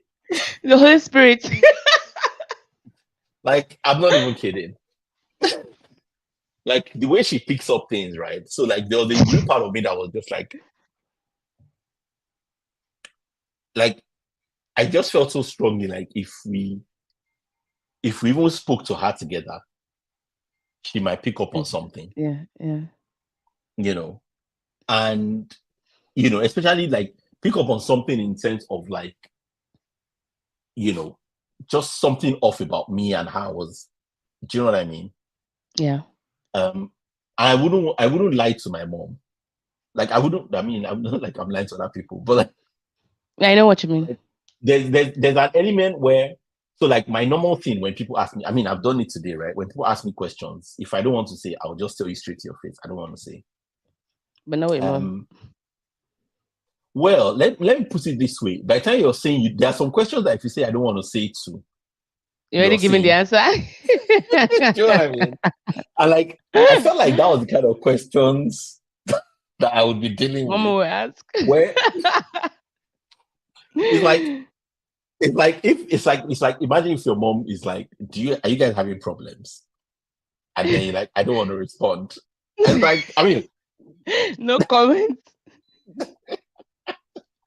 enough said, right? Like She might not know what the problem is, but she now definitely knows for sure that something is That is a wrong. problem. Yeah, Um, yeah. that kind of thing. And obviously, to say yes would then be untrue. But in that situation, to say I don't want to say or to avoid would also be answering that sort of thing. Mm. And I could think of a few other questions like that where I'm like, oh man, I need this woman to not ask me this question because even not answering is going to be an answer. You know, um, I just imagine like someone's like, are you afraid of dying? I don't want to respond. You're like, well, okay then. Uh, So yeah. okay. Um, but when I will say though, when so unfortunately for them, because they didn't know, by the time I sort of let them know where things were, things were really, Really it was a bad. bit of a shock for them. Yeah, it was a bit of a shock because it was Mm. just like coming from 0 to 100 in like 5. Do you know what I mean? Mm. But to their credit, honestly, they were so amazing. You know, and they were very supportive. Because I didn't know how they would take it. I didn't know how it would be. No one in my family had been through a divorce. Like no one, like period. Um, at the time, there's been someone who's been divorced since then, but at the time, no one had. So I was kind of, first. So I Look at wasn't you really sure breaking how. boundaries. A win is a win is I a know, win. right? I know. So it was, yeah, but like everyone was really amazing. Um, and people were very supportive. Like, and when I say people, I mean not just my immediate family, but like uncles and aunts. Were you surprised Um, about that? Do you I think they're mean, gonna drive you to it's the one of those things countryside where and then after pelt you with no, no. stones? So this is the thing. It's one of those things where after the fact, it's like, of course, that was going to be their response, right? Like, but maybe that thing where when you're a kid, you're scared of Yeah, yeah. letting your Admit parents know it, yeah. something, And then when they and finally hear they start feeling it's really just about you, you know. yeah. And I think it's more the fear of disappointing than really of their response. Do you know what I mean? Mm. But yeah, um, Okay. after the fact, it wasn't really surprising when I thought about it. But yeah, before I did, there was a real sort of like anxiety about oh my goodness. The thing I love about my family though is it has this weird combination of independence and intimacy, which I'm really grateful for. So like people don't really get all up in your business, but they're also very close. So once I told my mom, um, she let my uncles and aunts know. Um, and they would either maybe call me and just be like encouraging and everything without like, but like it was nice because it meant I didn't have to go through the story over and over and over Over and over again. again. Um, but it also wasn't like pry or sort of like, do you know what I Voyeuristic, mean? yeah, It yeah, felt very caring. Yeah. yeah. Um, I actually haven't And really a thought Nigerian about that family before, like but that, like, wow.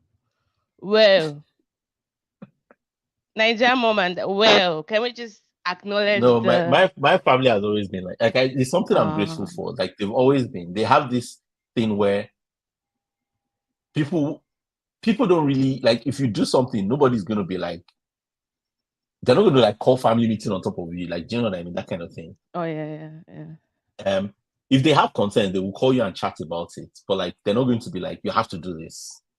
It will just be like okay, like run this, like help me understand. Walk me through your thought process. Yeah, exactly. Which is actually helpful because then you actually like get to think about it with somebody who's like, That cares about you. you Yeah, know, yeah, yeah. And yeah, then the good thing about like the uncles and aunts that I have is sometimes it's just easier to talk things through with them before you talk it through with your parents yeah, because the pressure is yeah. less. Do you know what I mean? So yeah. Okay. I'll say that The hardest part, I will say, the hardest part was talking about it with my cousins, who, you know, because I have a good younger, relationship right? with them, and my younger, Yeah, the well, because younger I'm the ones. Yeah, oldest. yeah. I wanted to So, put and that it because wasn't people don't even know like that. Yeah. it's sort of that thing where it's like, you know, almost like I let them down kind of thing. Mm. Like I'm supposed to be setting an example, and here we are, that sort of thing. Um, but it was really good. It was really good, and they were very thoughtful and considerate. And I'll never particularly forget one cousin who, um, early 20s, and I've known this cousin since she was small enough that I could like swing her around and like, right? And like I've known her since like I knew her since she was born, obviously, but like I spent a lot of time with them when they were really young. I used to help them with their homework. Stop showing your age. We And now get it. she's You're old enough to, yeah, yes, I to am. have a 20-something But year like old cousin. the point is like now she's in her 20s, right? Yeah, And I she was talking knows to her about more. the Yeah, whole thing. yeah. And I'll never forget like how she like when we talked about it, I'll never forget how she was like, it was funny because I didn't see that coming, but she was like that she can't believe I'm sort of talking with her about all of this. I was like, you're old enough, you're not a kid. Like you're old enough to understand this, and I'm not gonna keep it from you. You're not a kid anymore. Um, and I realized she was almost like, yeah, I don't know. I think she just, it was like, I felt like she appreciated being treated like an adult, you know. Yeah. So I was like, I mean, well, you are an adult. It's not like you're like an adult. You're actually an adult. And, I want You're to old be able enough to now. talk to you about this stuff. Well, one, so that you learn from my mistakes, but also so that like if you have stuff to talk about, you can also, you can come Oh, to me, that sort of thing. And I that is certainly won't be nice. judging you. Oh, you know. okay. Um, I wanted to just say something. Yeah, I'm just gonna say it. It might come off a little like giving stuff away, but that's fine. I think just hearing your perspective and also seeing all of this unravel. One thing as a wife that I was able to pick from your experience was it made me rethink how I communicated with my husband, because I feel like as wives we go into this bad habit of sometimes wanting to mold our husbands in our own image, and we don't use kind words. And I'm speaking for myself. You don't use kind words, or you want a certain behavior to be done, certain things to be done in a certain way, and the way we communicate that might come off as being hypercritical. I think for me, it made me really rethink. Oh my goodness, like the words I say sometimes my even though I'm trying to get this goal, but I might not be saying it in a way that is really edifying this person. So you helped me redirect Um, my approach to that, and even having that conversation with my husband and saying, "Do I come off as this sometimes?" And he goes, "Oh yeah," and I'm like, "Oh, okay, I didn't know that. Okay, I think I need to work on that." I guess from your own experience, what I think just to say, I think kindness in conflict is so huge. Like it's so huge. oh And I yeah think it's massively underrated. Like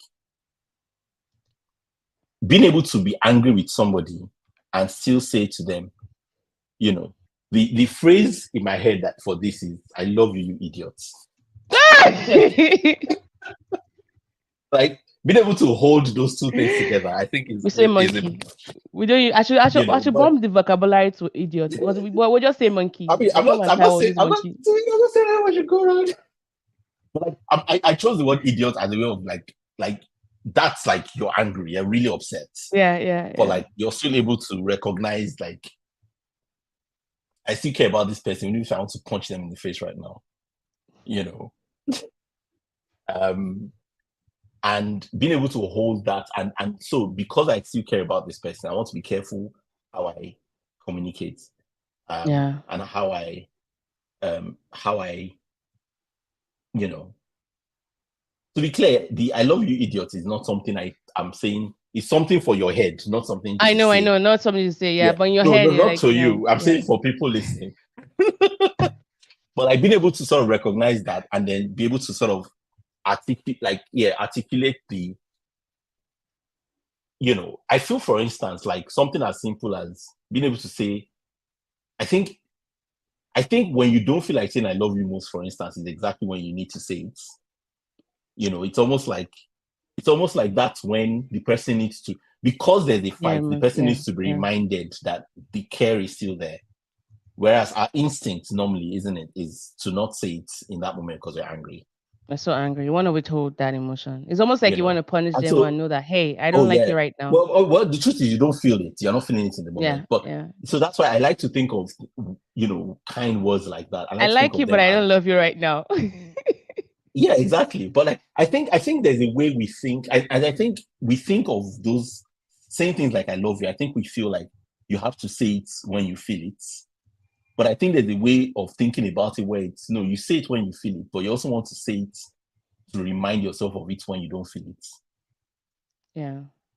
And I think limiting it to when you feel it is yeah. Anyway, that's just that though. But yeah, just to your point about, like, the way we deal with conflict.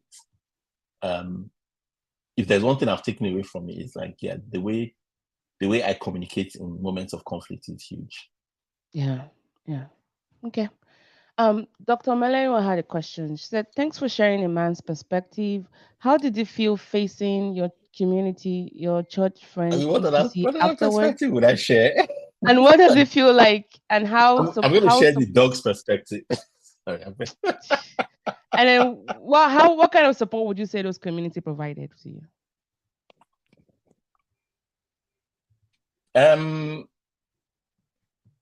I think it was difficult facing the church community. That's always hard, isn't it? Because again, Yeah. it's even it's just that thing of, there's a standard you're trying to live up to, and you feel like you've not lived up to it.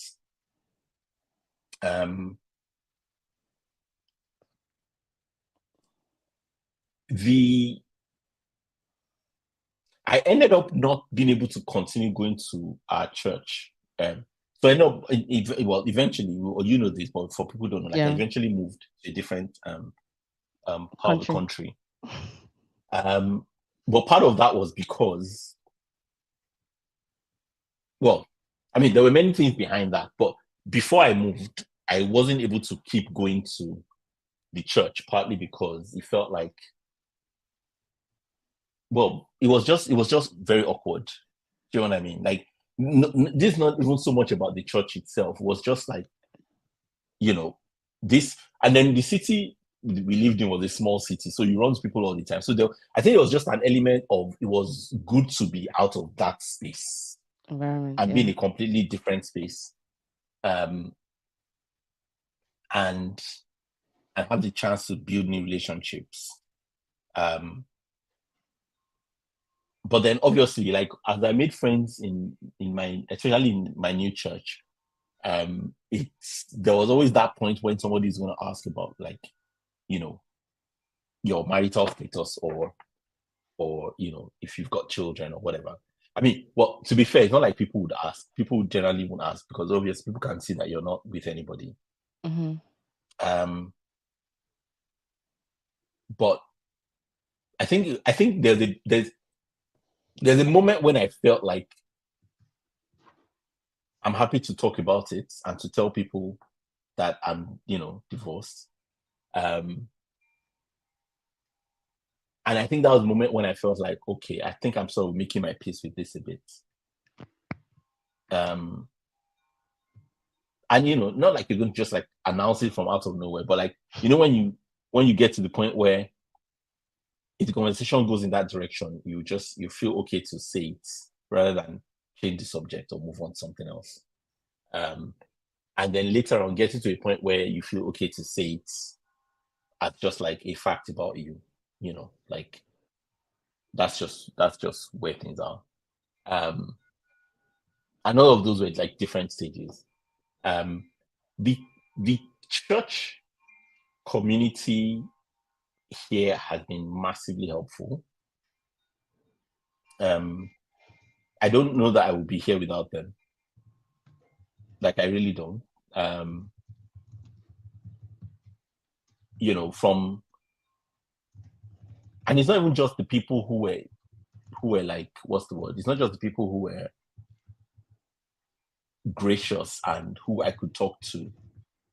So for instance, like when the divorce was finalized, I remember like I texted 3 people. You were one of them. My mom was one. And the third person was a friend from church. And I was just like, it's finalized. I don't want to talk about it. Please pray for me. I don't talk about it now, but pray for me. And the fact that I had someone at church that I could say that, because of the 3 people that I texted, that was the only person I could see physically. And I'll never And you're forget, lucky, like, you're lucky I was not in there. Because you know me, I will still come. I know. We'll pray for you. We'll lay hands on I'll you. never forget, I'll never forget what he did. He invited me over the next day, Uh-huh. and we just chatted. About And we everything. talked a Yeah, but little bit about it. We mm. talked a little bit about it because, it was a thing that happened, but it wasn't like the focus. It was just like, it was really like, I don't want you to be alone at this time. Do you know what I mean? Like, I don't want you to be just sitting in your house and ruminating on this. I want you to be with somebody. So yeah, work was very great. Work was helpful because, it was something to Yeah. focus on. And it was also, Yeah. especially, was something to feel like I'm good at this. I had at least have this one thing that I'm good at. Even if it feels like I've screwed up this other area. And I think that's helpful for your sort of sense of like a self-esteem. Do you know what I mean? Yeah. So what you never And found not you never had any challenge trying to separate your personal struggles with your professional responsibilities because it's still the same communal pool of no, it's not. It's not though. wow. It's like it's work. Work is work. Like I've come to work, I've got my work face on, game face. Do you know what I mean? It's like we're But it's doing still this. emotions you're dealing with. It's like a Yeah, but it's not my gynecologist going back emotions. to work after having a miscarriage Yeah, and but you're going to it's birth different another because person's it's babies. not my emotions and it's not marriage stuff mostly anyway. There's some marriage stuff Okay. in there, but it's mostly about like, schizophrenia and bipolar disorder and all of that. Well, try It's again. it's just it's really not the same thing. But Yeah. most importantly, it was like, look, you have something to do. You have to wake up in the morning. You have to be at this place at this time. Or maybe you're just good at Do you know what I mean? compartmentalizing. That too. Is it everyone? I No, mean, no. I guess. Not Okay. everyone is good at that. Not everyone is good at I mean, like that. there was still like, there was still like coming home and, Yeah, yeah. just it's just you all by yourself. Maybe you're watching a film and then you see a scene and you just break down and start crying because the scene Mm. reminds you of something, that sort You of did thing. together. I mean, Yeah. like that was like part of the process though. But like, do you know what I mean? Like, but at least there's that's even if that happens, that's like a few hours at the end of the day. But like the rest of the day, you're at work and you've got work and you've got something to do, and I was active at church as well. So, and not like all of this using it to avoid my emotions, but like more like using it to like stagger my emotions. So like I'm not dealing Mm-hmm. with them all at Contextualize once. it. Yeah, yeah, yeah. Yeah. I guess So it's another not thing for overwhelming. me, yeah, yeah. I guess another thing for me was just how much this impacted your creativity when it came to your writing. Yeah. And man, selfishly speaking, I hated that for you. I know we had conversations about we For should be you, getting for you me or back. for you? For me, I guess, it's all about me, right? But still, like, can you just talk about that and I'm gonna put you on the spot right now. When are you getting back on that? I miss your writings. Well, I I'm miss just your gonna writing that jump you off put the out spot to there. try to put me on.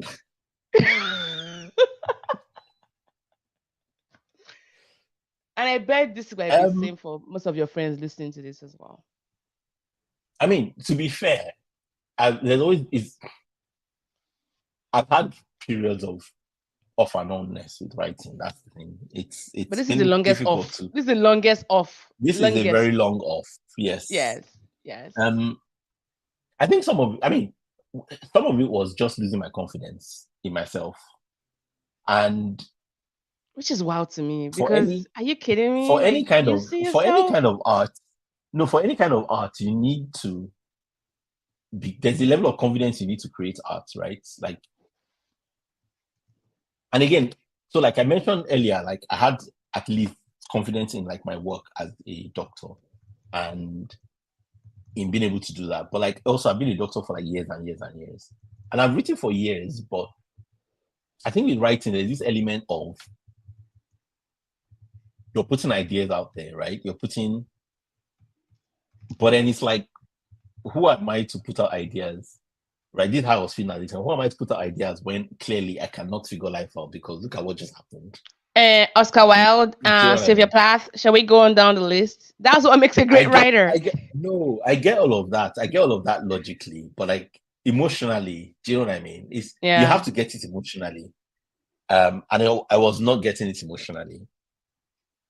Um, so I think there was an element where writing was especially hard in a way that work was not, because like at the end of the day, work is work, but Yeah. like And you writing gotta pay the is bills. more. Yeah, but like writing is like there's a personalness to writing much more than work, right? Like with work, you still have to be like professional on some level. You still have to sort of keep that professionalism, and a bit of sort of detachment, right? Whereas with writing, it's like, no, this is what I really think. But then you also have to believe, and this is the thing about writing, right? And for any art, I suppose, you have to believe somebody is interested and someone cares.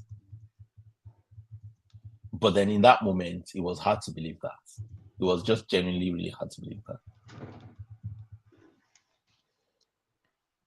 So it's been a couple of years now. Do you still believe that about yourself? Like nobody cares about what you write? Because I don't know how much. Should I paint you a No, picture no, no, no, or no, no. Now I don't know. I don't now. So the thing is, to be honest, like I don't know that people care. I do feel confident that I have something to say. okay? And I think that's what is most important, right? And I feel like, yeah, there are people out there who probably want to hear it, and I need to find them and connect with them. So now it's not that at the moment. I think now it's the challenge now is more Getting back because you've been so getting out back of into the touch. Yeah, zone. yeah, Yeah. yeah. And almost like feeling rusty, building habits again of writing, and of collecting ideas. Um, so yeah, You I know, think but you know that's. how to get back on that is actually to actually start writing. I know, I Okay. know. I can't look. Here's the thing: for what it's worth, I can't not write. Like, I know you still write for your personal consumption, but who cares about that? no, I'm saying I can't even not publish. Like, I just like it's. It might take a while, and it has taken a while, but it can't be indefinite because I have to. Like, there's a part of me that has to. Because you're so emotionally constipated if you don't write. Right? I'm gonna have verbal diarrhea then, I suppose. Okay. So if we're rounding up soon anyway, so if anyone has any burning questions for a minute, let's do that. But I'm curious to know when you feel the form, by the way, and you because we're supposed to talk about Shogun. So by someone I mean we love TV shows and movies and all that. And I was so looking forward to talking with you, talking to you We about still have to Shogun. talk. We still have to talk about We sugar still because have to talk about we haven't Shogun, talked yeah. about sugar. When we have one, we need a whole episode on that. I And cannot. you That's yeah. yeah, yeah, yeah. And then we also need to talk about Furiosa. Have you seen that one? Of course, Of course you've seen it, of yeah. Why not? course. Yeah, I no, saw Shogun, Mad Max Shogun. Fury Road in preparation for Furiosa. Of course you did. And we haven't talked about Dune as well. Again, We have so much to talk yes. about. Yeah. But Shogun Um first because Shogun Shogun touches first, so yeah. much of my buttons. Oh my goodness. Oh, Man, the the power of complex words, emotions I felt. especially like what Shogun has to Oh, say about words and language not and even the communication. words. It's the silence, the body language. You Yeah, know, but that's what I mean. That's what I'm saying about yeah, yeah, yeah, yeah, yeah, like. yeah, yeah, yeah, yeah. I feel like it's really a show about communication and It is. language. Is Yes, like yes, people think yes. it's a show about Japanese culture. I'm like, no, On this is a show about feudalism. No, no, no, no, no, this no. is a show It's about not. communication Yes, yes, yes, yes. and the things that are said and unsaid, and the things that are being said by not saying. That by not saying it, yeah. And the things you're supposed to read in between body languages and spaces between people. It's like Oh, it's. I was saying to a friend, I was like, it's a whole you want to watch kisses. this show? You sit down with a cup of coffee and you take your time because this show demands all your attention. No, you need to You you cannot need watch something this show stronger. and be on your phone. And don't do it, don't binge watch it. Like it took me a whole month to finish it. The cinematic experience was so great. And I'm so I glad took that I watched it when it came out, actually, because of that. Because I would be yeah. tempted to binge watch it, but I didn't even have the option. Oh no, So I I had couldn't a binge watch it. week to process it each time, and that was so Same here. wonderful. Same here. And I was doing it by myself. So I had to like and I'm glad I didn't watch it while because I downloaded it on my phone to watch it while I was traveling Mm. to the UK. But I couldn't get into it then. I'm glad I didn't because there was no way. I needed to kind of like Black Mirror. Anyways, when you fill the form and you put because there's a once you feel like if you come on the podcast, you want to come on the podcast, you fill an intake form, and we have questions in categories you're supposed to tick, and then a writing option, and then you had tick divorce, and I'm like, I mean, are you sure you want to talk about this now? And you're like, yeah, duh, I ticked it, and I'm like, oh, okay, I guess it's ready. So I guess my question for you, why now? Because this is so. I'm glad you're doing this, by the way. And for me, I feel like it's still part of your recovery because I would never have thought there would be a time I mean they will come on the podcast. And I knew that whenever we're gonna do it, if we ever get to do it, it will be done respectfully, which you have, that's just who you are. But why now? I think I just felt like I'm ready. Like I feel like Hmm. I'm not ready. I don't know about ready. I don't even know if, to be honest, I didn't know if I was ready or not. I feel like I can risk it. Let me put it that way. And I felt like I think there's a part of me that wanted to, because I wasn't thinking. So here's the funny thing: I wasn't planning to talk about it on the podcast. It was literally just like I saw it in the list, and I was like, why not? Might as well. Because I would never have asked you to come talk about it. I Never. don't think. Well, I think I kind of knew that you wouldn't, but then and that's why like, Because it's you. which thank you for that. Thank you for that. Yeah. Yeah. But I think it was just was honestly a why not. It wasn't a yeah. I think that's what it wasn't a it wasn't even an I'm ready. It was just a ticking. Yeah, why not? Might as well. And if I'm going to deal with And that's why I anybody, followed like up like, who are you better for to do real? it Like, are with? you sure you really want to do this? Like, I don't mind talking to you, but let's just be sure you're in the right headspace right That now. was funny because it's like, yeah, I ticked it. Like, But I did tell you about the dream I had about it. yeah, you All that did. to say, I'm very honored you share this not just as a podcast host, but I think even as your friend and for those who might be listening to this, because we this is all part of the human experience, like the things we go through, and there's nothing quite as beautiful as being able to put into words just some of the things you have learned so far about yourself and some of the struggles you've had as a person, encompassing a wife, sorry, a husband, a friend, and all of your processes. I just want to say thank you for that. And my next segue question would be if she ever got to listen to this or maybe caught wind of it, are there some things you'd like to say that you felt like you haven't been able to Um, say? Or I another way don't of think asking there's this question anything. is I that don't think there's anything I would want to say that I wouldn't rather just say to her say directly. to To her be honest. directly. Okay. I knew we were going to answer that. This is why I had a backup question. See, I know you like dollar. Um, what do you think people should take out of? What would you like people to take out of your story today? If they could leave one thing or two things away from your story, what would that be? Honestly, I don't know. I would like to know what they think they want to take out of it because I don't even know what to take out of it. Why are you just like this story of love? I'm just. This is why you need to come back as a co-host on the Oh my podcast. goodness. Yeah, look at the fun we're having. Um, I don't know, man. Like, yeah, make of it what you will. I guess it's kind of how I feel. Do you know what I mean? Like, yeah. I will How about say, for I will men? For say men, that. okay. How about for men? Let's focus on men. Maybe that might be helpful to you Okay. Hmm. because I know that one is you're passionate I about think that. for men, I would say, what would I say? I don't know. I think it depends on the guy. Is there anything general that I would say?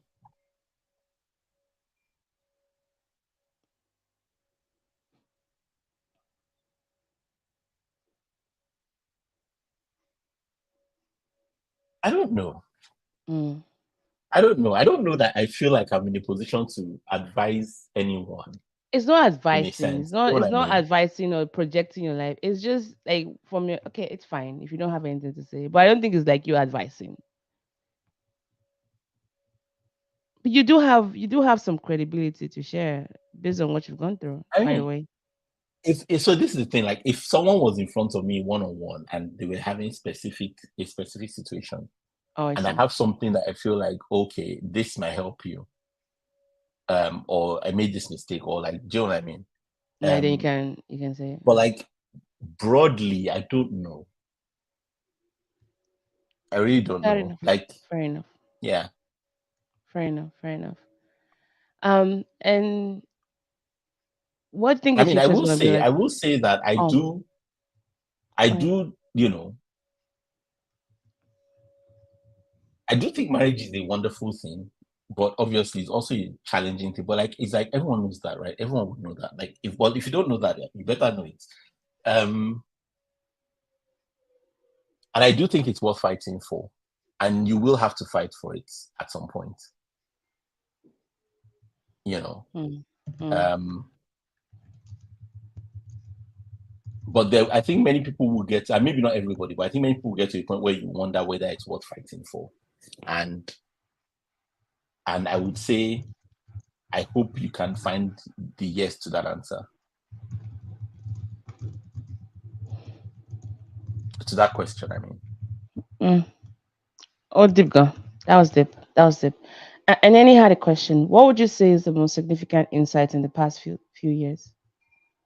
Thanks. And insights any further about question, by what the way. about me, Just your insights life, about your me, or divorce, insights about marriage or about the both, divorce. I'm not sure. both. Three of them. Since you're giving yourself questions, let me help you.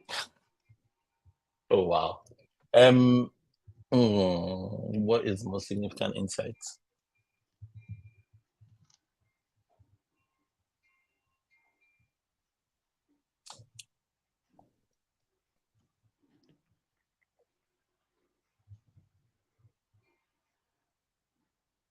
I think one of the biggest for me, which is not really related to the marriage, but maybe it is that friendship is like the SI unit of human relationships.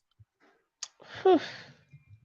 Um, and like you, like I feel like it gives a lot more weight to me about like when Jesus says, "Better love has no man than to lay down his life for his friends." And Okay, yeah. I always wondered why friends was the relationship he chose. No marriage. At least we can Exactly. get to choose our Um, friends. I think. Well, I mean, hopefully, you get to choose your spouse too. Do we? But Do we? I think, I think it's something about the fact that all relationships ultimately, including marriage, including parenting at a certain point, and even family, ultimately, it's like the ones you're friends with that really last. Mm. Or at least to the extent that you're friends, that makes it like reach on a different level. Um, so yeah, I think there's something about just really working on friendships in marriage or out of it. Um, and like I said earlier, like even marriage needs good friendships outside of the marriage, Yes, but hopefully yes. within the marriage as well. I agree. Um, And so all that thing of third party, that's a lie from the devil, by the way. Like no third party yeah, I involved. mean, Yeah, yeah. yeah, no, I think that's yeah, I mean that's something I think there's an element where you want to be careful involving family as that third party, because family tends to already have picked a side by Yeah. default. Condition. Um, Yeah. and you want people who are for the marriage, not for you As an specifically, individual. Yeah, yeah, yeah. but for the team that you make together, right? Um, but yeah, like I feel like the idea that no one else should be involved apart from two of you is such an individualistic. I feel like it's the kind of thing that only makes sense in sort of individualistic world we live in, where people think that parenting is something only two people should do, and marriage is also something only two people should do. You know, and life is something only one person should do, right? But like actually, no, you need people, you need communities, you need communities to raise children well, you need communities to raise to love each other well. You definitely need communities to live your life well, right? Right. Um, Yeah. and how you involve those communities will look different for different people in different situations. But like I think there's something about recognizing that and then figuring out what it looks like rather than thinking you don't need it at all.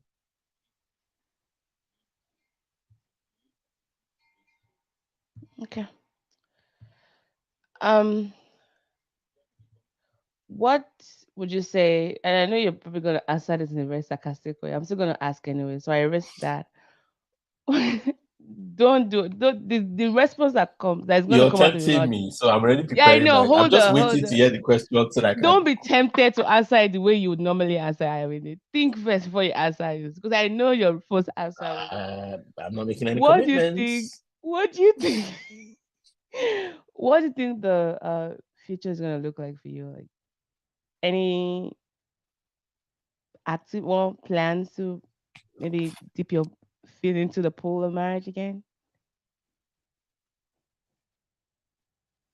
I don't know. We'll see. What I was the really don't response you know. were That's gonna the give answer. if I didn't have called you out? I don't know. Well, you see, that's the thing because the fact that you did that, so I'm not just going to be like go for a cheap answer. So well done, wet blanket person.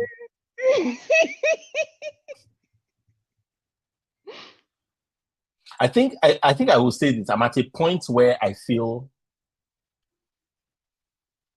okay whatever happens is where I am. Do you feel But I don't feel like oh this particular outcome has to happen one way or the okay? other. But if you found somebody, do you think Which to you be have fair, I feel enough like there are confidence? people who would like for me to be like, no, you have to be focused on getting married again. Yeah, your mom, And I'm like, I'm sure your mom is like on that table. well, I'm like, I'm not like not looking to, but I'm also not like desperate. Like I'm just like taking life as it comes right now. For a lot of people that I know who have gone through divorce, they talk about just lacking confidence in being able to keep a marriage together for whatever reason they're battling with.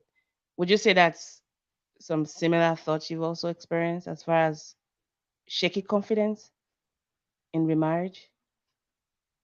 Mm, I think there's a bit of that. I think there's a bit of that, to be honest. But I don't know how much of it is. Yeah, I think there's a bit of that. I don't think it's like in a crippling sense. I think it's just like I think it's just to be expected, right? Like you had one shot at this and it didn't work out. So, Mm, you know, you struck out, you've lost 100% of your chances so far, yeah. Hey, but it wasn't from lack of trying, by the way. you And know. that But helps. Yeah. I think that, um,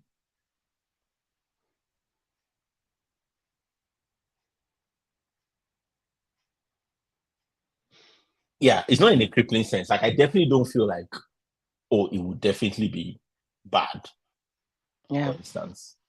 Mm. Like I feel like, no, I can, yeah, like I can. Um, but obviously there's also the question of, what if, which I think is just like normal. No, yeah, yeah, yeah. How do you see yourself now? Considering all that you've gone through, and do you think you've developed any new philosophies about relationships? Mm, I don't know. Um,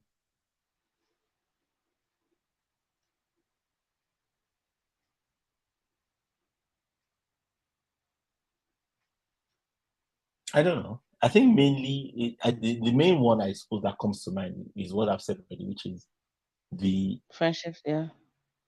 yeah, well, yeah, like like there's this thing I like to say, which I've said, you've heard me say a few times. Um, that you need other people to be yourself, Yeah. You find and I yourself think in the it's just context of a like, relationship. Yeah. yeah, like, um, there's, as I found this within marriage, like there's an element where there are things about yourself you don't know until you meet some people, and there are definitely things about yourself you don't know until you get married, right? And I imagine that if for those who get remarried, there are some things you discover about yourself in the second marriage that you didn't know in the first. As a So, Columbus, that you have discover Arawala, you know, um, and I think there's a risk of, as you're discovering these things, attributing them to the person rather than owning those things. Um, especially because it's like, well, this didn't come up in any of my other relationships, so it must be your fault that this is coming out. And it's like, well, yeah, because none of your other relationships was like this. And this relationship and this particular person in the relationship will bring out some things about you that you were not even aware Yes. of. Yeah. Yeah. Um, and I think that's something everyone struggles with and deals with differently. But I think there's a big part of sort of coming to terms with, oh, okay, that really is me. And I need to work on that. But I think everyone also has that phase of, nope, it's the person, it's definitely the person. And then I suspect some people never get past that. But I feel like those who make it work, they probably do. Yeah. Okay. Well, this has been such a wonderful time catching up with you and just We hearing a still need to lot catch up about about. Shogun though, We still need to do that. I'll have my people get in or touch with you Shogun, before. as I always imagine it in my head. Yeah, we should talk about sugar. We will talk about it, I promise. But seriously, just getting to know more about you, and it's always nice chatting with you. By the way, you know this already. If Yeah, it needs okay. to be said. And I learned a lot more from you as well, especially highlighting the importance of friendships and relationships, especially within and outside marriage, and just never stopping that work of self improvement. So you're talking about therapy and learning more about your quirks and how you're trying to make up for lost time with your friends that you discarded along the way. And is there anything to be said It's all about about that? the friends we lost along the way. Along exactly. I think if there's anything to be said about your relationship, it was the impact it had on your friendship, which for me was in itself a sign, a warning sign. If I could look back, but again, 2020, like hindsight is 2020. So perhaps if you're listening to this and you're finding yourself in a similar situation, I hope you've been encouraged by just this episode. There is always some light at the end of the tunnel. It might be a train coming at you, but hopefully you're Casper enough to just let the train run through you. I remember my I friend know of mine how made it. a joke about this when we were young, and it Yeah. was like, there's light at the end of the tunnel, but it's no current. And I've never It's forgotten that flickering, joke. flickering, right? It's light nonetheless. But we hope this was very encouraging. We do talks like this on the podcast. So if you like to feature on the podcast, check us out on www.musible.com. Also follow us on Instagram at the Musible Podcast. We're currently running an APVA nomination process, so please consider nominating the podcast for the Diaspora Podcast of the year. In any event, thank you so much, Ayomide, and can't wait to have you back. Thank you. And thanks for all you do. Hope you have a great weekend. But how do you feel so far, by the way, before you go, real quick? What do Even you though I mean? know you're not like a feelings kind of person, but before you came on the podcast and now Feel after about what the exactly? episode, just the whole episode, like how do you feel just living right now? Like what are some of the thoughts going on in your head I'm not sure what you're asking. Like, how do I feel? after Like, doing this episode? Like what do you feel about? How do you oh, feel like, about how do I everything? feel like in this moment? I just wasn't sure if you meant Yeah. like in this season of my life. Um, no, I feel okay. I think I feel there was a time when if I'd done this, I would have felt very exhausted emotionally, just Yeah. like drained. Um, the main thing I feel now is like I need to go and pee.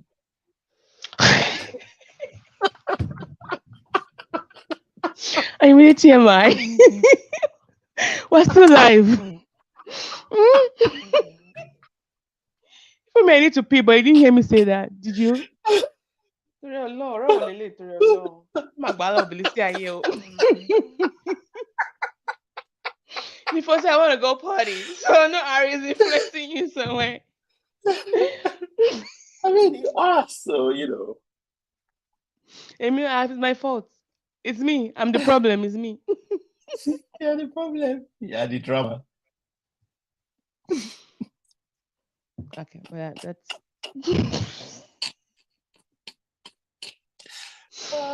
I feel like I should say I'm sorry, but I'm really not. No, So. no, how? But we know that's no stories ever going for. Why would you be sorry about that? Even me, I don't expect you to say you're sorry. Oh, wow. Okay. Thank you. No problem. All right, everyone. Thank you so much for joining us. Eneni, Dr. Molewa, the Chukwu Makers, and everyone listening on Instagram, Facebook. We're signing out and have a lovely weekend and stay safe, everybody. I mean, I'll catch you on the street of what's up. You know, what's up? What's up? What's up? Bye. Thank you. Yeah.